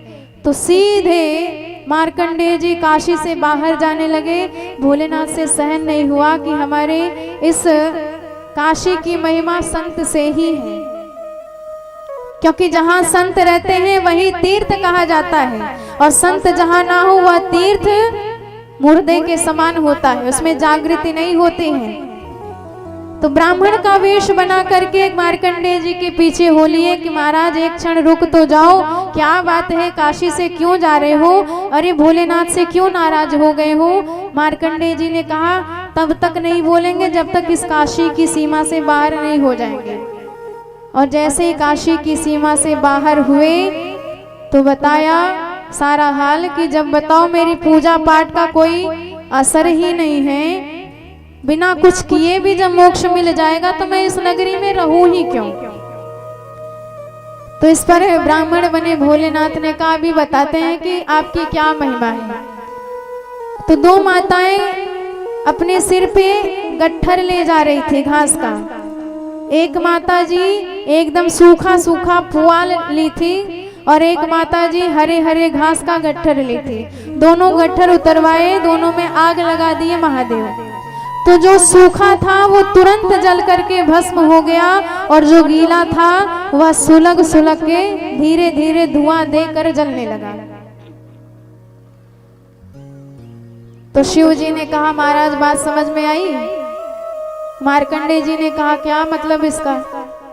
भोलेनाथ ने कहा कि ये सूखा गट्ठर जो है ये आप जैसे संत हैं, इनके मोक्ष होने में 1 सेकंड का समय नहीं लगेगा। मोक्ष प्राप्त होने में जरा भी कष्ट नहीं होगा, तत्क्षण मोक्ष प्राप्त हो जाएगी। बिना वेदना के, बिना पीड़ा के उन्हें मृत्यु प्रदान होगी, साक्षात भगवत पद प्राप्त होगा। तो प्रभु इस काशी में रहने वाले को भी भगवत धाम मिलेगा, तो पर भैरवी यातना सहने के बाद, शुद्ध होने के बाद वह पद मिलेगा। पर जो काशी में निवास करेगा भगवान का धाम मिलेगा, इसकी गारंटी है, लेकिन बिना कर्म के शुद्ध भय नहीं मिलेगा। बोल भक्तवत्सल भगवान की जय हो। अयोध्या, मथुरा, माया, काशी, कांची, अवंतिका, पुरी, द्वारावती, गेया, सप्तैता, मोक्षदायिका। हमारे भारत भूमि में अयोध्या, मथुरा, काशी, अवंतिका, पुरी, द्वारिकापुरी ऐसे 7 धाम बताए गए हैं, जहां पर वास करने वाले के सारे पाप पुंज भस्म होके भगवत पद मिलता है। पर इसका अर्थ ये नहीं है कि धाम में वास करते हो तो चाहे जो पाप करो मोक्ष तो मिल ही जाएगा।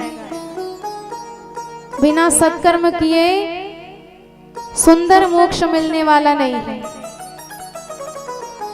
आपको एक ही जगह जाना है, पर आप यदि सत्कर्म करोगे तो सुगमता से जाओगे, दुष्कर्म करोगे तो आपको तमाम प्रकार के कष्ट भुगत करके उस स्थान पर पहुंचना पड़ेगा।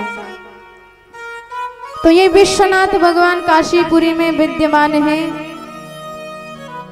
और त्र्यंबकेश्वर नाम के ज्योतिर्लिंग गौतमी जी के तट पर विद्यमान है। और वैद्यनाथ जी विद्यमान है ज्योतिर्लिंग के रूप में।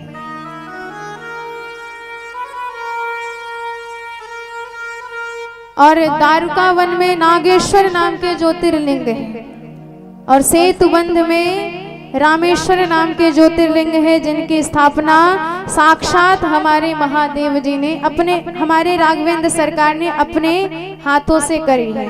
और जो भी इन रामेश्वर महादेव पे गंगा जल ले जाके चढ़ाता है उसे सायुज्य मुक्ति भगवान प्रदान करते हैं, अर्थात वह साक्षात भोलेनाथ में ही विलीन हो जाता है दिव्य रूप प्राप्त करके।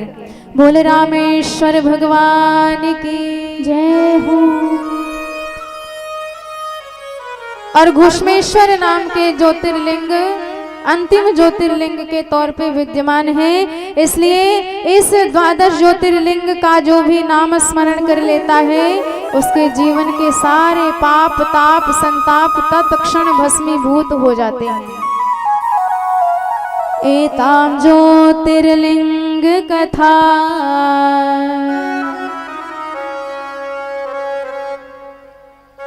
जो भी श्रद्धा से इसका श्रवण करता है मोच्यते सर्व पापेभ्यो मुक्तिम मुक्तिम च विन्दति।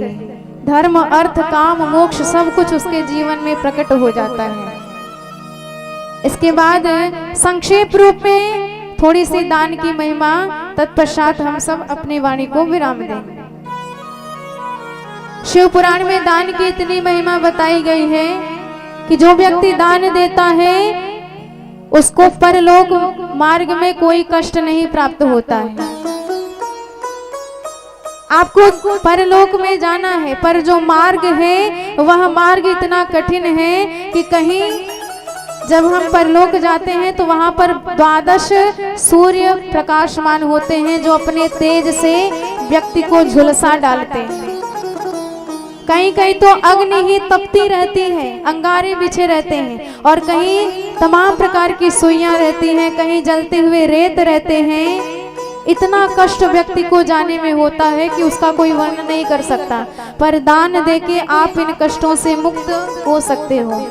जैसे जो व्यक्ति अपने जीवन में कभी खड़ाऊ या जूते का दान देता है, चरण पादुका का दान देता है, वह व्यक्ति परलोक मार्ग में घोड़े पे बैठ के जाता है। जैसे जो जघन्य अपराधी होगा पुलिस उसे रस्सी में बांध के घसीटती हुई ले जाएगी, बेचारा कष्ट पाएगा। और जो कम अपराधी होगा उसे फिर साथ में बिठा के गाड़ी में लेके जाएगी। तो जाना तो अवश्य है, पर जो व्यक्ति अपने जीवन में चरण पादुका या जूता दान में दे देता है, फिर उसे घोड़े की सवारी मिलती है। घोड़े पे बैठ के वह परम धाम जाता है, परम लोक जाता है। अब जरा बताइए, यदि गर्मी के दिनों में आप घोड़े पे बैठ के जाएंगे तो सिर में कितनी जोर की धूप लगेगी। तो इससे भी बचने का उपाय है, छाता लगा लो, छत्र लगा लो। तो व्यास जी कहते हैं कि जो व्यक्ति जीवन में छत्र का दान ब्राह्मणों को करता है, फिर उसे रथ प्राप्त होता है, जिस रथ पे छत्र लगा रहता है। ऐसा व्यक्ति दान देने वाला उस रथ में विराजमान होके तब परम लोक को प्राप्त होता है। इतना सुगम मार्ग हो जाता है। और तीसरी बात, जो व्यक्ति अपने जीवन में शैया का दान देता है, जैसे माघ मेले में हर व्यक्ति शैया दान करते हैं, तो ऐसे जो शैया दान करता है, फिर वह यमदूतों को कहने में समर्थ होता है कि भाई हम थोड़ा थोड़ा आराम करते हुए मार्ग में तब जाएंगे। तो वह यम के दूत व्यक्ति से पूछेगा, ये बताओ कि जीवन में कभी शैया दान किया है? और यदि आप कहोगे हाँ किया है, तो फिर आपको पूछेगा कि कहाँ कहाँ आपको आराम करते हुए तब जाना है। तो जहाँ जहाँ आपका मन करेगा आराम करके फिर तब आप परलोक में जाओगे। तो इतना सुगम मार्ग बन जाता है केवल दान देने से। और जो व्यक्ति जीवन में अन्न दान दे देता है, अन्न दान से बड़ा दान इस दुनिया में कुछ नहीं माना जाता है। क्योंकि प्रायः पूर्व समय में व्यक्तियों के प्राण हड्डियों में रहते थे, लेकिन कलयुग में हर व्यक्ति के प्राण अन्न में समाये रहते हैं। तो किसी भूखे को यदि आप अन्न दे देते हो तो समझिए आपने उसको प्राण प्रदान कर दिया है, प्राण दान कर दिया है। इसलिए अन्न दान की क्या महिमा होती है, इस महिमा को कोई बखान ही नहीं सकता है। सर्वश्रेष्ठ अन्न दान कहा गया है। और तीसरी बात, कई लोग कहते हैं कि जैसे आपको मुंबई जाना है तो कुछ लोग बाई कार जाएंगे, कुछ लोग ट्रेन से जाएंगे टिकट कटा के, और कुछ लोग फ्लाइट से जाएंगे। तो परलोक में भी जाने का एक विमान हमारे भगवान ने बनाया है। तो आपको फ्लाइट कैसे मिलेगा भगवान के धाम जाने के लिए, इसकी विवेचना हमारे व्यास जी कहते हैं कि जो व्यक्ति शिवालय आकर के शिवालय में बने हुए फुलवारी की सेवा करता है, बगीचे की सुरक्षा करता है और भगवान भोलेनाथ की सेवा के लिए तमाम प्रकार के पुष्प लगाता है और समय समय पे पानी देता है और पूजा करने के लिए भक्तों को पुष्प प्रदान करता है, ऐसे व्यक्ति के लिए भगवान भोलेनाथ पुष्पक विमान भेज देते हैं। तो वह व्यक्ति फ्लाइट में बैठ करके तब भगवान के धाम को जाता है। बोले भक्तवत्सल भगवान की जय हो। तो शिवालय में शिव जी की पूजा से बढ़ चढ़ के सेवा का महत्व ज्यादा बताया गया है। संतों की सेवा करिए और शिवालय जाके मंदिर का जीर्णोद्धार करिए, बाग बगीचे की रखवाली करिए, मंदिर में झाड़ू पोछा लगाइए। ये भगवान भोलेनाथ की सच्ची निष्ठा, सच्ची पूजा बताई गई है। बोले शंकर भगवान की जय हो। तो इस प्रकार लगातार 7 दिन तक हम महादेव की महिमा का श्रवण करते रहे। तो जैसे आकाश का पार आप नहीं पा सकते हो, पर इसका अर्थ ये नहीं है कि चिड़िया आकाश में उड़ना बंद कर देगी। जितनी औकात है, जितनी सामर्थ्य है, अपने सामर्थ्य अनुसार उस आकाश में अवश्य उड़ान भरती है। तो ठीक इसी प्रकार हमारे महादेव आकाशवत, इनकी अनंत महिमा है। अरे साक्षात जब सरस्वती मैया भी इनकी महिमा नहीं बखान कर सकती, श्रुति भगवती नहीं वर्णन कर सकती, तो हम किस गिनती में हैं। संत कहते हैं सारे संसार के सागर को स्याही बना लीजिए, सारे वृक्षों की कलम बना लीजिए, सारे पहाड़ों को कागज बना लीजिए, और ज्ञान की देवी सरस्वती दिन रात लिखती रहे, पर फिर भी भगवान भोलेनाथ की महिमा का पार नहीं पा सकती है। ऐसे महिमा को केवल भगवान की कृपा से ही समझा जा सकता है। आसित गिरिवरम कज्जलम सिंधु पात्रे सुरतर वरुसाखा लेखिनी पात्र विभि लिखते यदि गृहीत्वा शारदा सर्वकालम्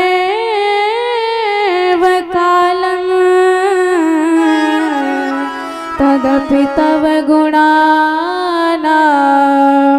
ईश पारायणाति।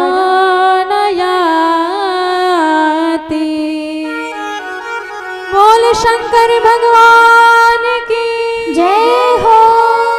इनके नाम की तो महिमा इतनी है कि यदि द्वयक्षरम नाम गिरेरितम नृणाम सकृत प्रसंगाद अगमा शुहन्ति तत्। यदि शिव यही दो अक्षर हमारी जिह्वा पर आ जाए तो उस जीव के एक नहीं दो नहीं जन्म जन्मांतर के युग युगांतर के कल्प कल्पांतर के सारे पाप पुंज भस्मीभूत हो जाते हैं। ये प्रभु के नाम की महिमा है। तो बताइए, जो भोलेनाथ इतने महिमा मंडित हैं, क्या आज हम उनकी महिमा को समझ पा रहे हैं? आज हमारी इतनी विचित्र स्थिति हो गई है, हमारी सनातन धर्म ऐसे विचित्र मोड़ पे खड़ी हो गई है कि हम अपने इतने महिमा मंडित देवताओं को आज गलियों में नचाते हैं। आज उन्हें हम झांकी के तौर पे गली गली में नचाते हैं। बताइए, जिन भगवान की महिमा को कोई समझ नहीं सकता, उन भगवान को हमने केवल नशेड़ी भंगेड़ी और तमाम प्रकार के दुर्व्यसन करने वाला बना दिया है। ये जितने दुष्ट लोग, जितने अज्ञानी लोग हैं जो भोलेनाथ के संबंध में ये कहते हैं कि भोलेनाथ भांग खाते हैं, नशा करते हैं, तो ऐसे दुष्ट लोगों को समझना चाहिए कि हमारे भोलेनाथ के दरबार में भांग और नशा करने वाली नशीली चीजों का कोई काम नहीं, उनके दरबार में तो जहर का काम है। भगवान भोलेनाथ इतने करुणावतार हैं, संसार पर कृपा करने के लिए भोलेनाथ ने जहर का पान किया है।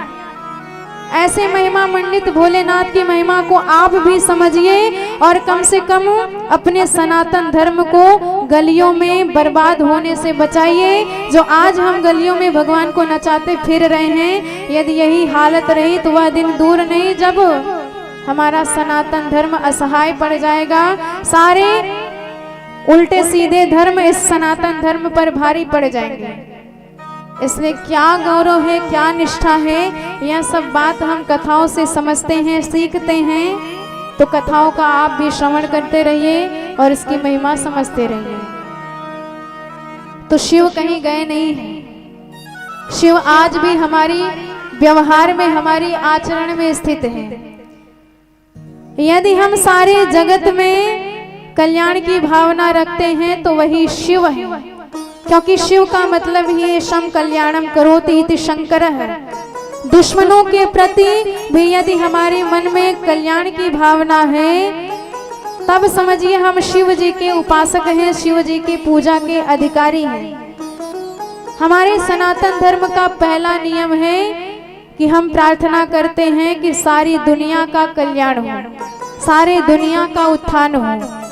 ऐसी हमारी निष्ठा, ऐसा हमारा गौरव है। तो आइए बड़े भाव से हम सब शिव स्वरूप इस परम मंगलकारी शिव महापुराण की वंदना करते हैं। तत्पश्चात बड़े भाव से भगवान के नाम महिमा में मन को लगाएंगे और आरती व प्रसाद ग्रहण करेंगे। तो जो प्रसाद हमें अपने माता पिता के आशीर्वाद से और गुरुदेव भगवान की कृपा से प्राप्त हुआ, वही प्रसाद हमने आपके सामने ज्यों का त्यों निवेदित कर दिया। अब जो बात आपको ग्रहण करने योग्य लगी हो, जीवन में उतारिए और अपने जीवन को परम धन्य बनाइए, और जो बात अनुचित लगी हो उसे हमारी भूल समझ के क्षमा कीजिए। बड़े भाव से शिव महापुराण की वंदना हम सब करेंगे। बोल श्री शिव महापुराण की जय हो। वंदे शिव पुराणम हे सर्वदा हम प्रसन्न ध्ये शिवः प्रसन्नतां याया दद्यात् स्वपदवोरतिम्।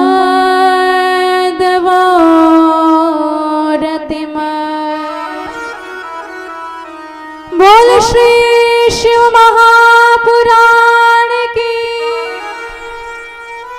ऐसे श्री शिव महापुराण की हम सब वंदना करते हैं कि एक बार बड़े भाव से जिनका दर्शन कर लिया, जिन्हें प्रणाम कर लिया, जिनकी परिक्रमा लगा ली या जिनका स्वाध्याय कर लिया, जिनका अनुश्रवण कर लिया जीवन में, तो हम सबको जीवन में भगवान भोलेनाथ के चरणों की पराभक्ति प्राप्त होती है। जब तक जीवन रहेगा तब तक सारी मनोकामनाएं परिपूर्ण होंगी और जीवन के अंत में साक्षात महादेव का दिव्य धाम ही प्राप्त होगा। बोल शंकर भगवान की जय, सद्गुरुदेव भगवान की जय हो। महाकाली मैया की जय हो। और सबसे पहले तो हमारे महाकाली मैया के चरणों में बारंबार प्रणाम, क्योंकि उन्हीं माँ की अनुकंपा है कि हम सब यहाँ एकत्रित होकर ऐसी मंगलमयी कथा का श्रवण पान कर रहे हैं। और न जाने कितने लोगों ने इस कथा में प्रत्यक्ष व अप्रत्यक्ष रूप में अपना योगदान प्रदान किया है। सबसे पहले तो आप सब लोगों ने, हमारी श्रोताओं ने हमारा सबसे बड़ा उत्साह वर्धन किया है, क्योंकि आप जैसे प्रबुद्ध श्रोता हो जो समझने वाले हो तो फिर हमें बताने में भी बड़ा आनंद आता है। इसलिए एक बार जोरदार ताली से उन सभी लोगों का स्वागत कीजिए जिन लोगों ने इस कथा में सहयोग प्रदान किया है। भगवान महादेव की कृपा सदा आपके इस क्षेत्र में बरसती रहे। आप सबके हृदय में भगवान की ऐसी ही भक्ति निरंतर उपजती रहे। आइए बड़े भाव से प्रभु के नाम में अपने मन को समर्पित करें। बोल शंकर भगवान की जय हो।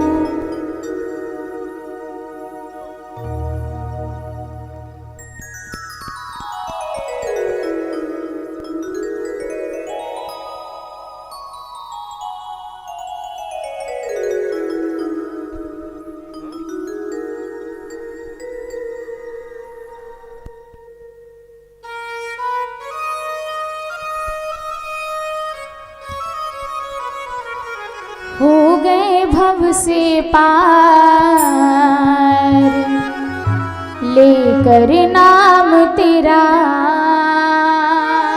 सभी लोग बड़े भाव से दोनों हाथ खड़े करके नाम तेरा, नाम तेरा, नाम तेरा, नाम तेरा। अरे हो गए भव से पार लेकर नाम तेरा। हो गए भव से पार लेकर नाम तेरा। हो गए भव से पार लेकर नाम तेरा। हो गए भव से पार लेकर नाम तेरा। नाम तेरा, नाम तेरा, नाम तेरा, नाम तेरा। अरे हो गए, अरे हो गए, अरे हो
आप सभी लोग बड़ी शांतिपूर्वक अपने अपने स्थान पर बैठे रहेंगे।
की जय।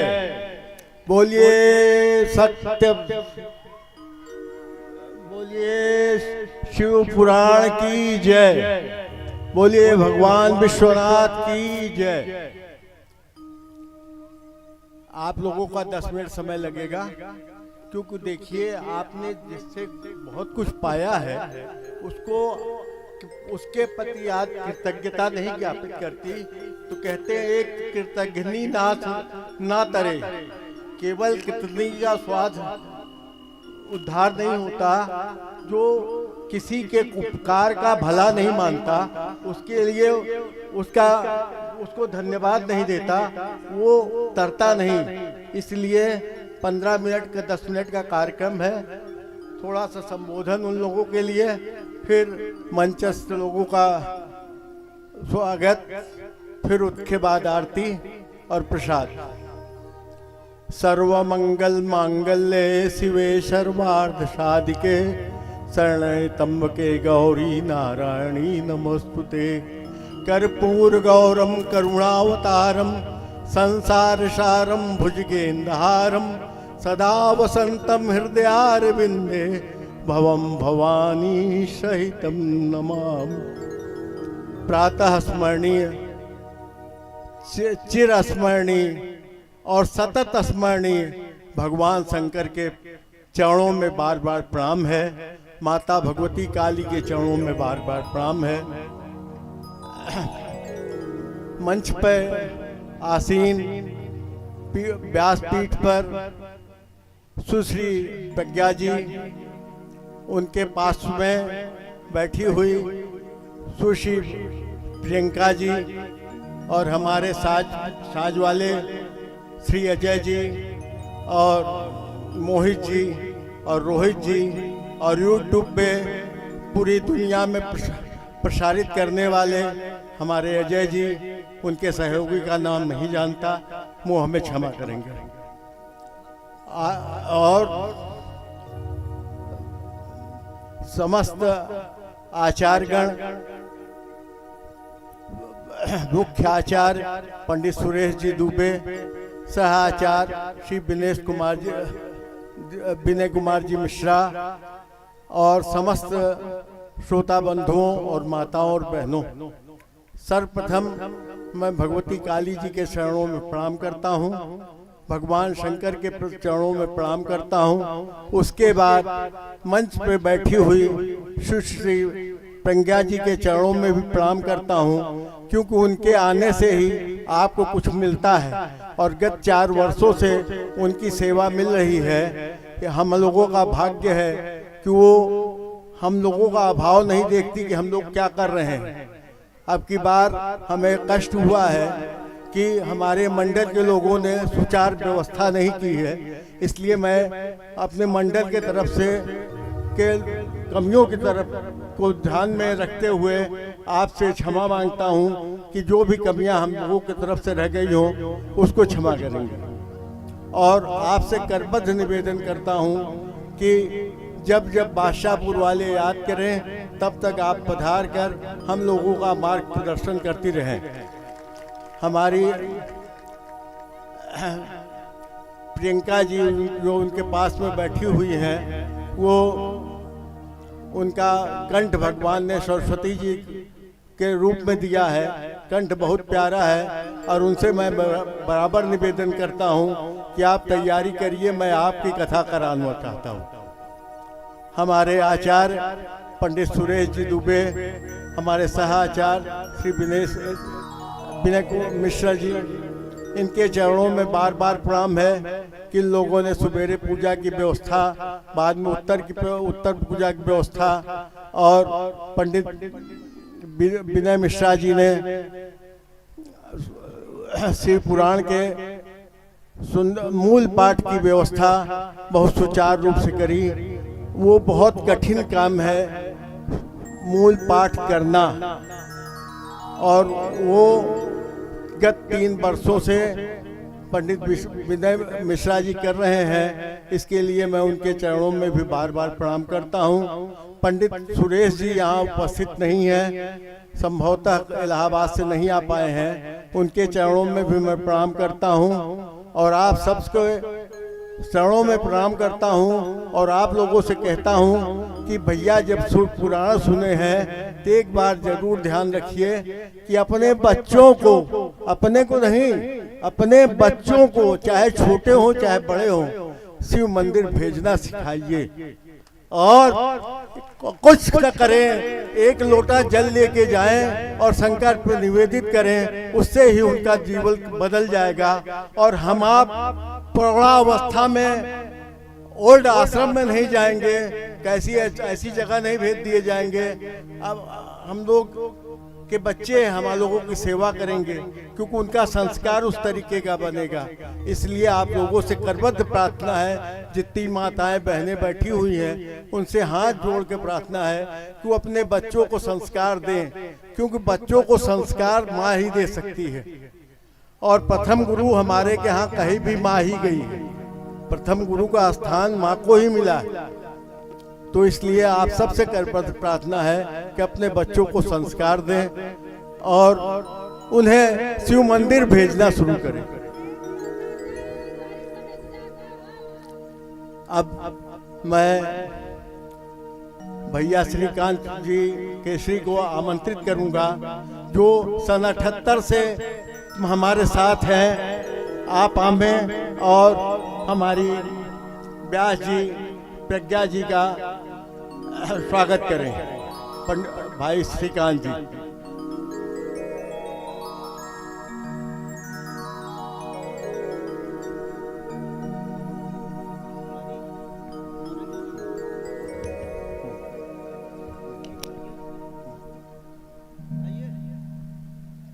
इसके बाद हमारे मंडल के विशेष सहयोगी जो काम करते हैं, नाम के लिए नहीं काम करते हैं, ऐसे श्यामलाल और मनोज कुमार को आमंत्रित करता हूं, वो भी आवे और व्यास पूजन करते हुए और पोथी पूजन भी करें। श्यामलाल जी और मनोज जी जल्दी करें ताकि विलंब न हो, आप लोग आवे।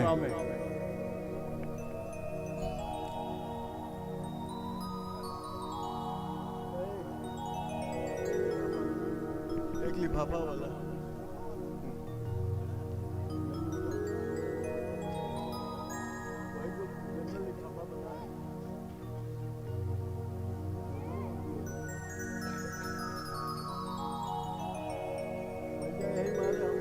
कि हम नहीं बैठ जाए।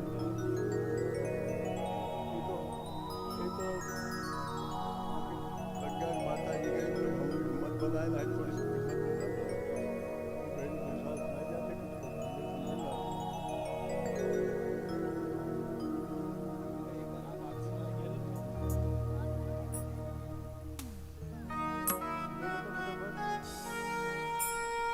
श्यामलाल और मनोज,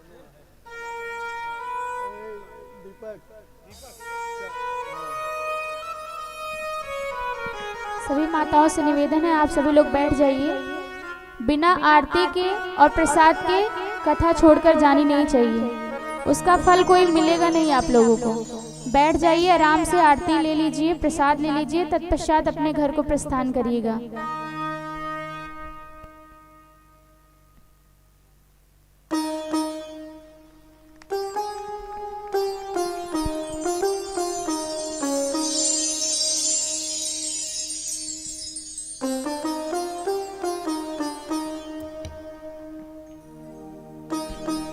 अब श्यामलाल जी और मनोज जी,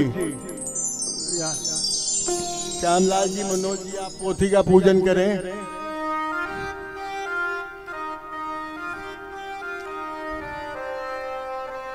श्री भगवती प्रसाद जी को शोधन यहाँ आने कष्ट करें।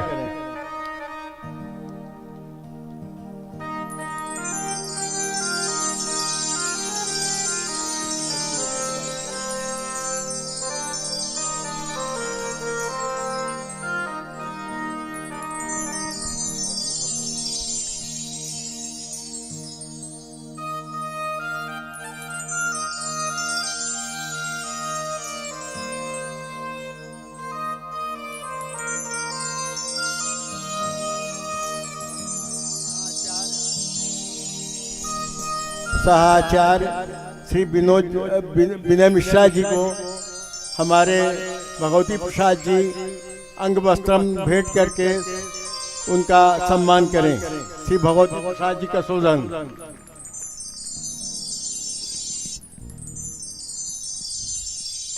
और भाई उमाकांत जी आवे और प्रियंका जी का सम्मान करें।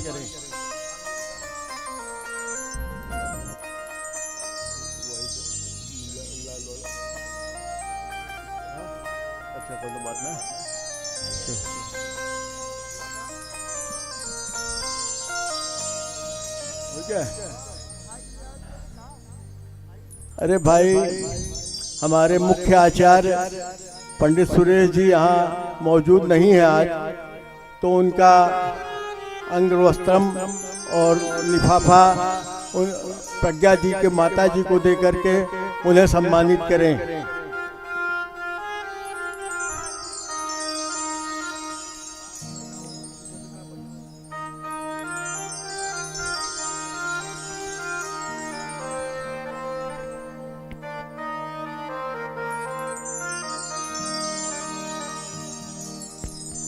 भाई रामचंद्र जी यहाँ आइए, मैं देख रहा हूँ बड़ी आसानी से जा रहे हैं आप। यहाँ आइए, अरे आप यहाँ आइए। आपके पिताजी सन 78 से मेरे साथ ही रहे हैं।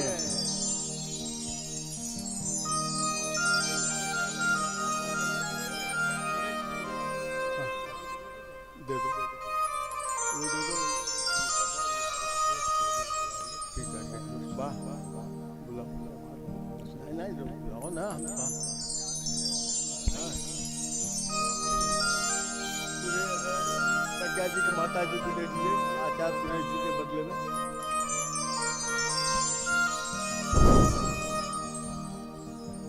अभी हो गया।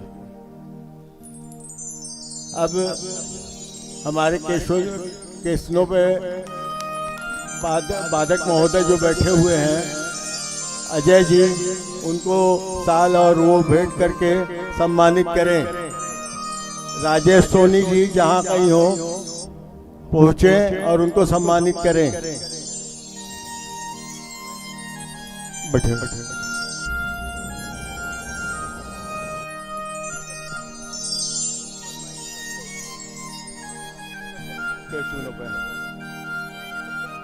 और पैक पर मोहित जी या रोहित जी, क्या नाम भैया हो सकता है, मैं कंफ्यूजन में हूँ, तो उनको साल और लिफाफा दे करके सम्मानित करें।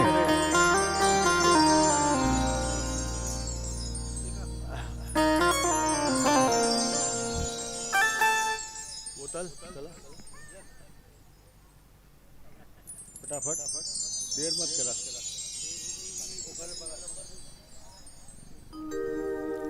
और इसके बाद जो उनके बगल में रोहित जी या मोहित जी बैठे हैं, उनको पवन जी दे करके सम्मानित करें।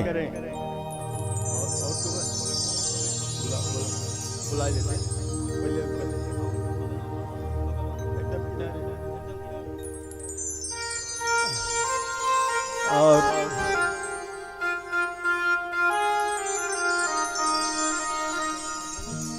देखिए, हमारे भोले जी हैं और इनसे मैं प्रार्थना करूंगा कि हमारे YouTube वाले अजय भैया, इन्होंने बहुत तेजी से पहचान लिया, इनको सम्मानित करें।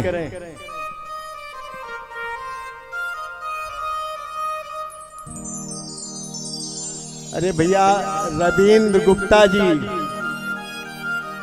आप आवे, आपकी अनवरत सेवा मिल रही है हमें कई वर्षों से और निस्वार्थ सेवा मिल रही है। कब हो?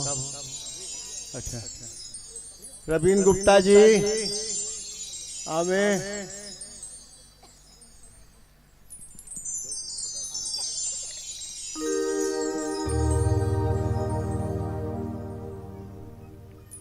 हो गया?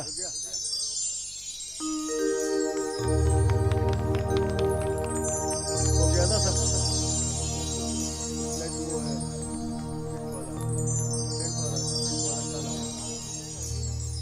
काम खत्म। अब आप सुंदर आरती का दर्शन करें, सुंदर आरती में खड़े होकर के भाग लें, लेकिन भगदड़ न करें, शांति से वहीं खड़े रहें और आरती देखें। भगदड़ करने से आनंद चला जाता है।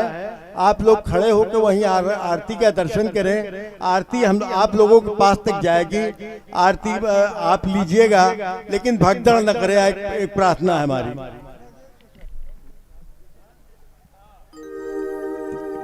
सभी भक्तजन अपने अपने स्थान पर खड़े हो जाएं। आइए हम सभी लोग मिलकर के श्री शिव महापुराण की आरती करते हैं।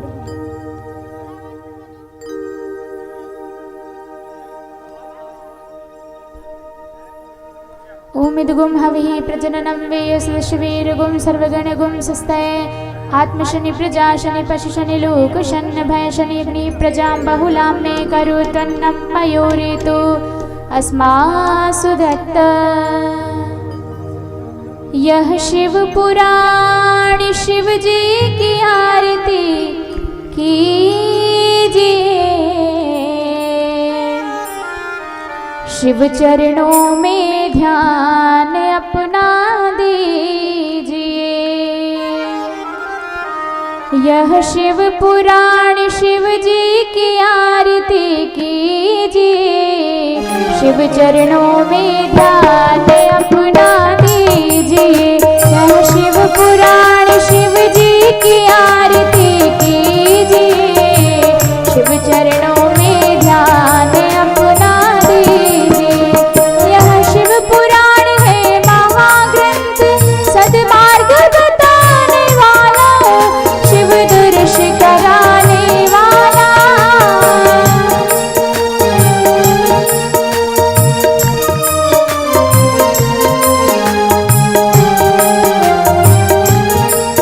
यह शिव पुराण है महाग्रंथ, सद्मार्ग बताने वाला, शिव दर्श कराने वाला।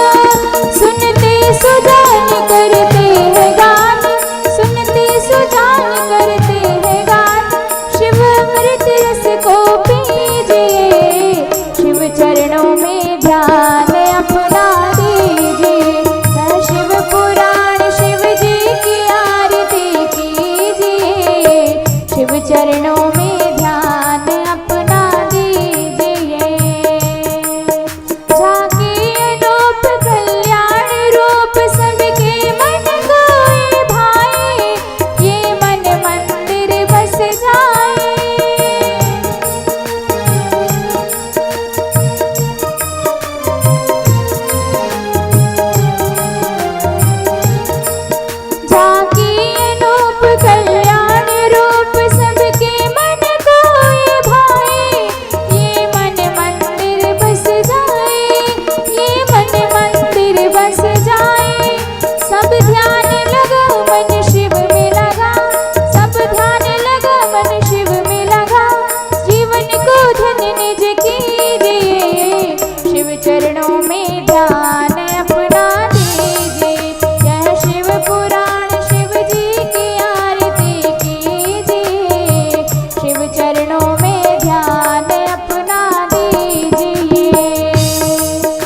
कृष्णावतारं संसारसारं भुजगेन्द्रहारं सदा वसन्तं हृदयारविन्दे भवं भवानी सीतं नमामि।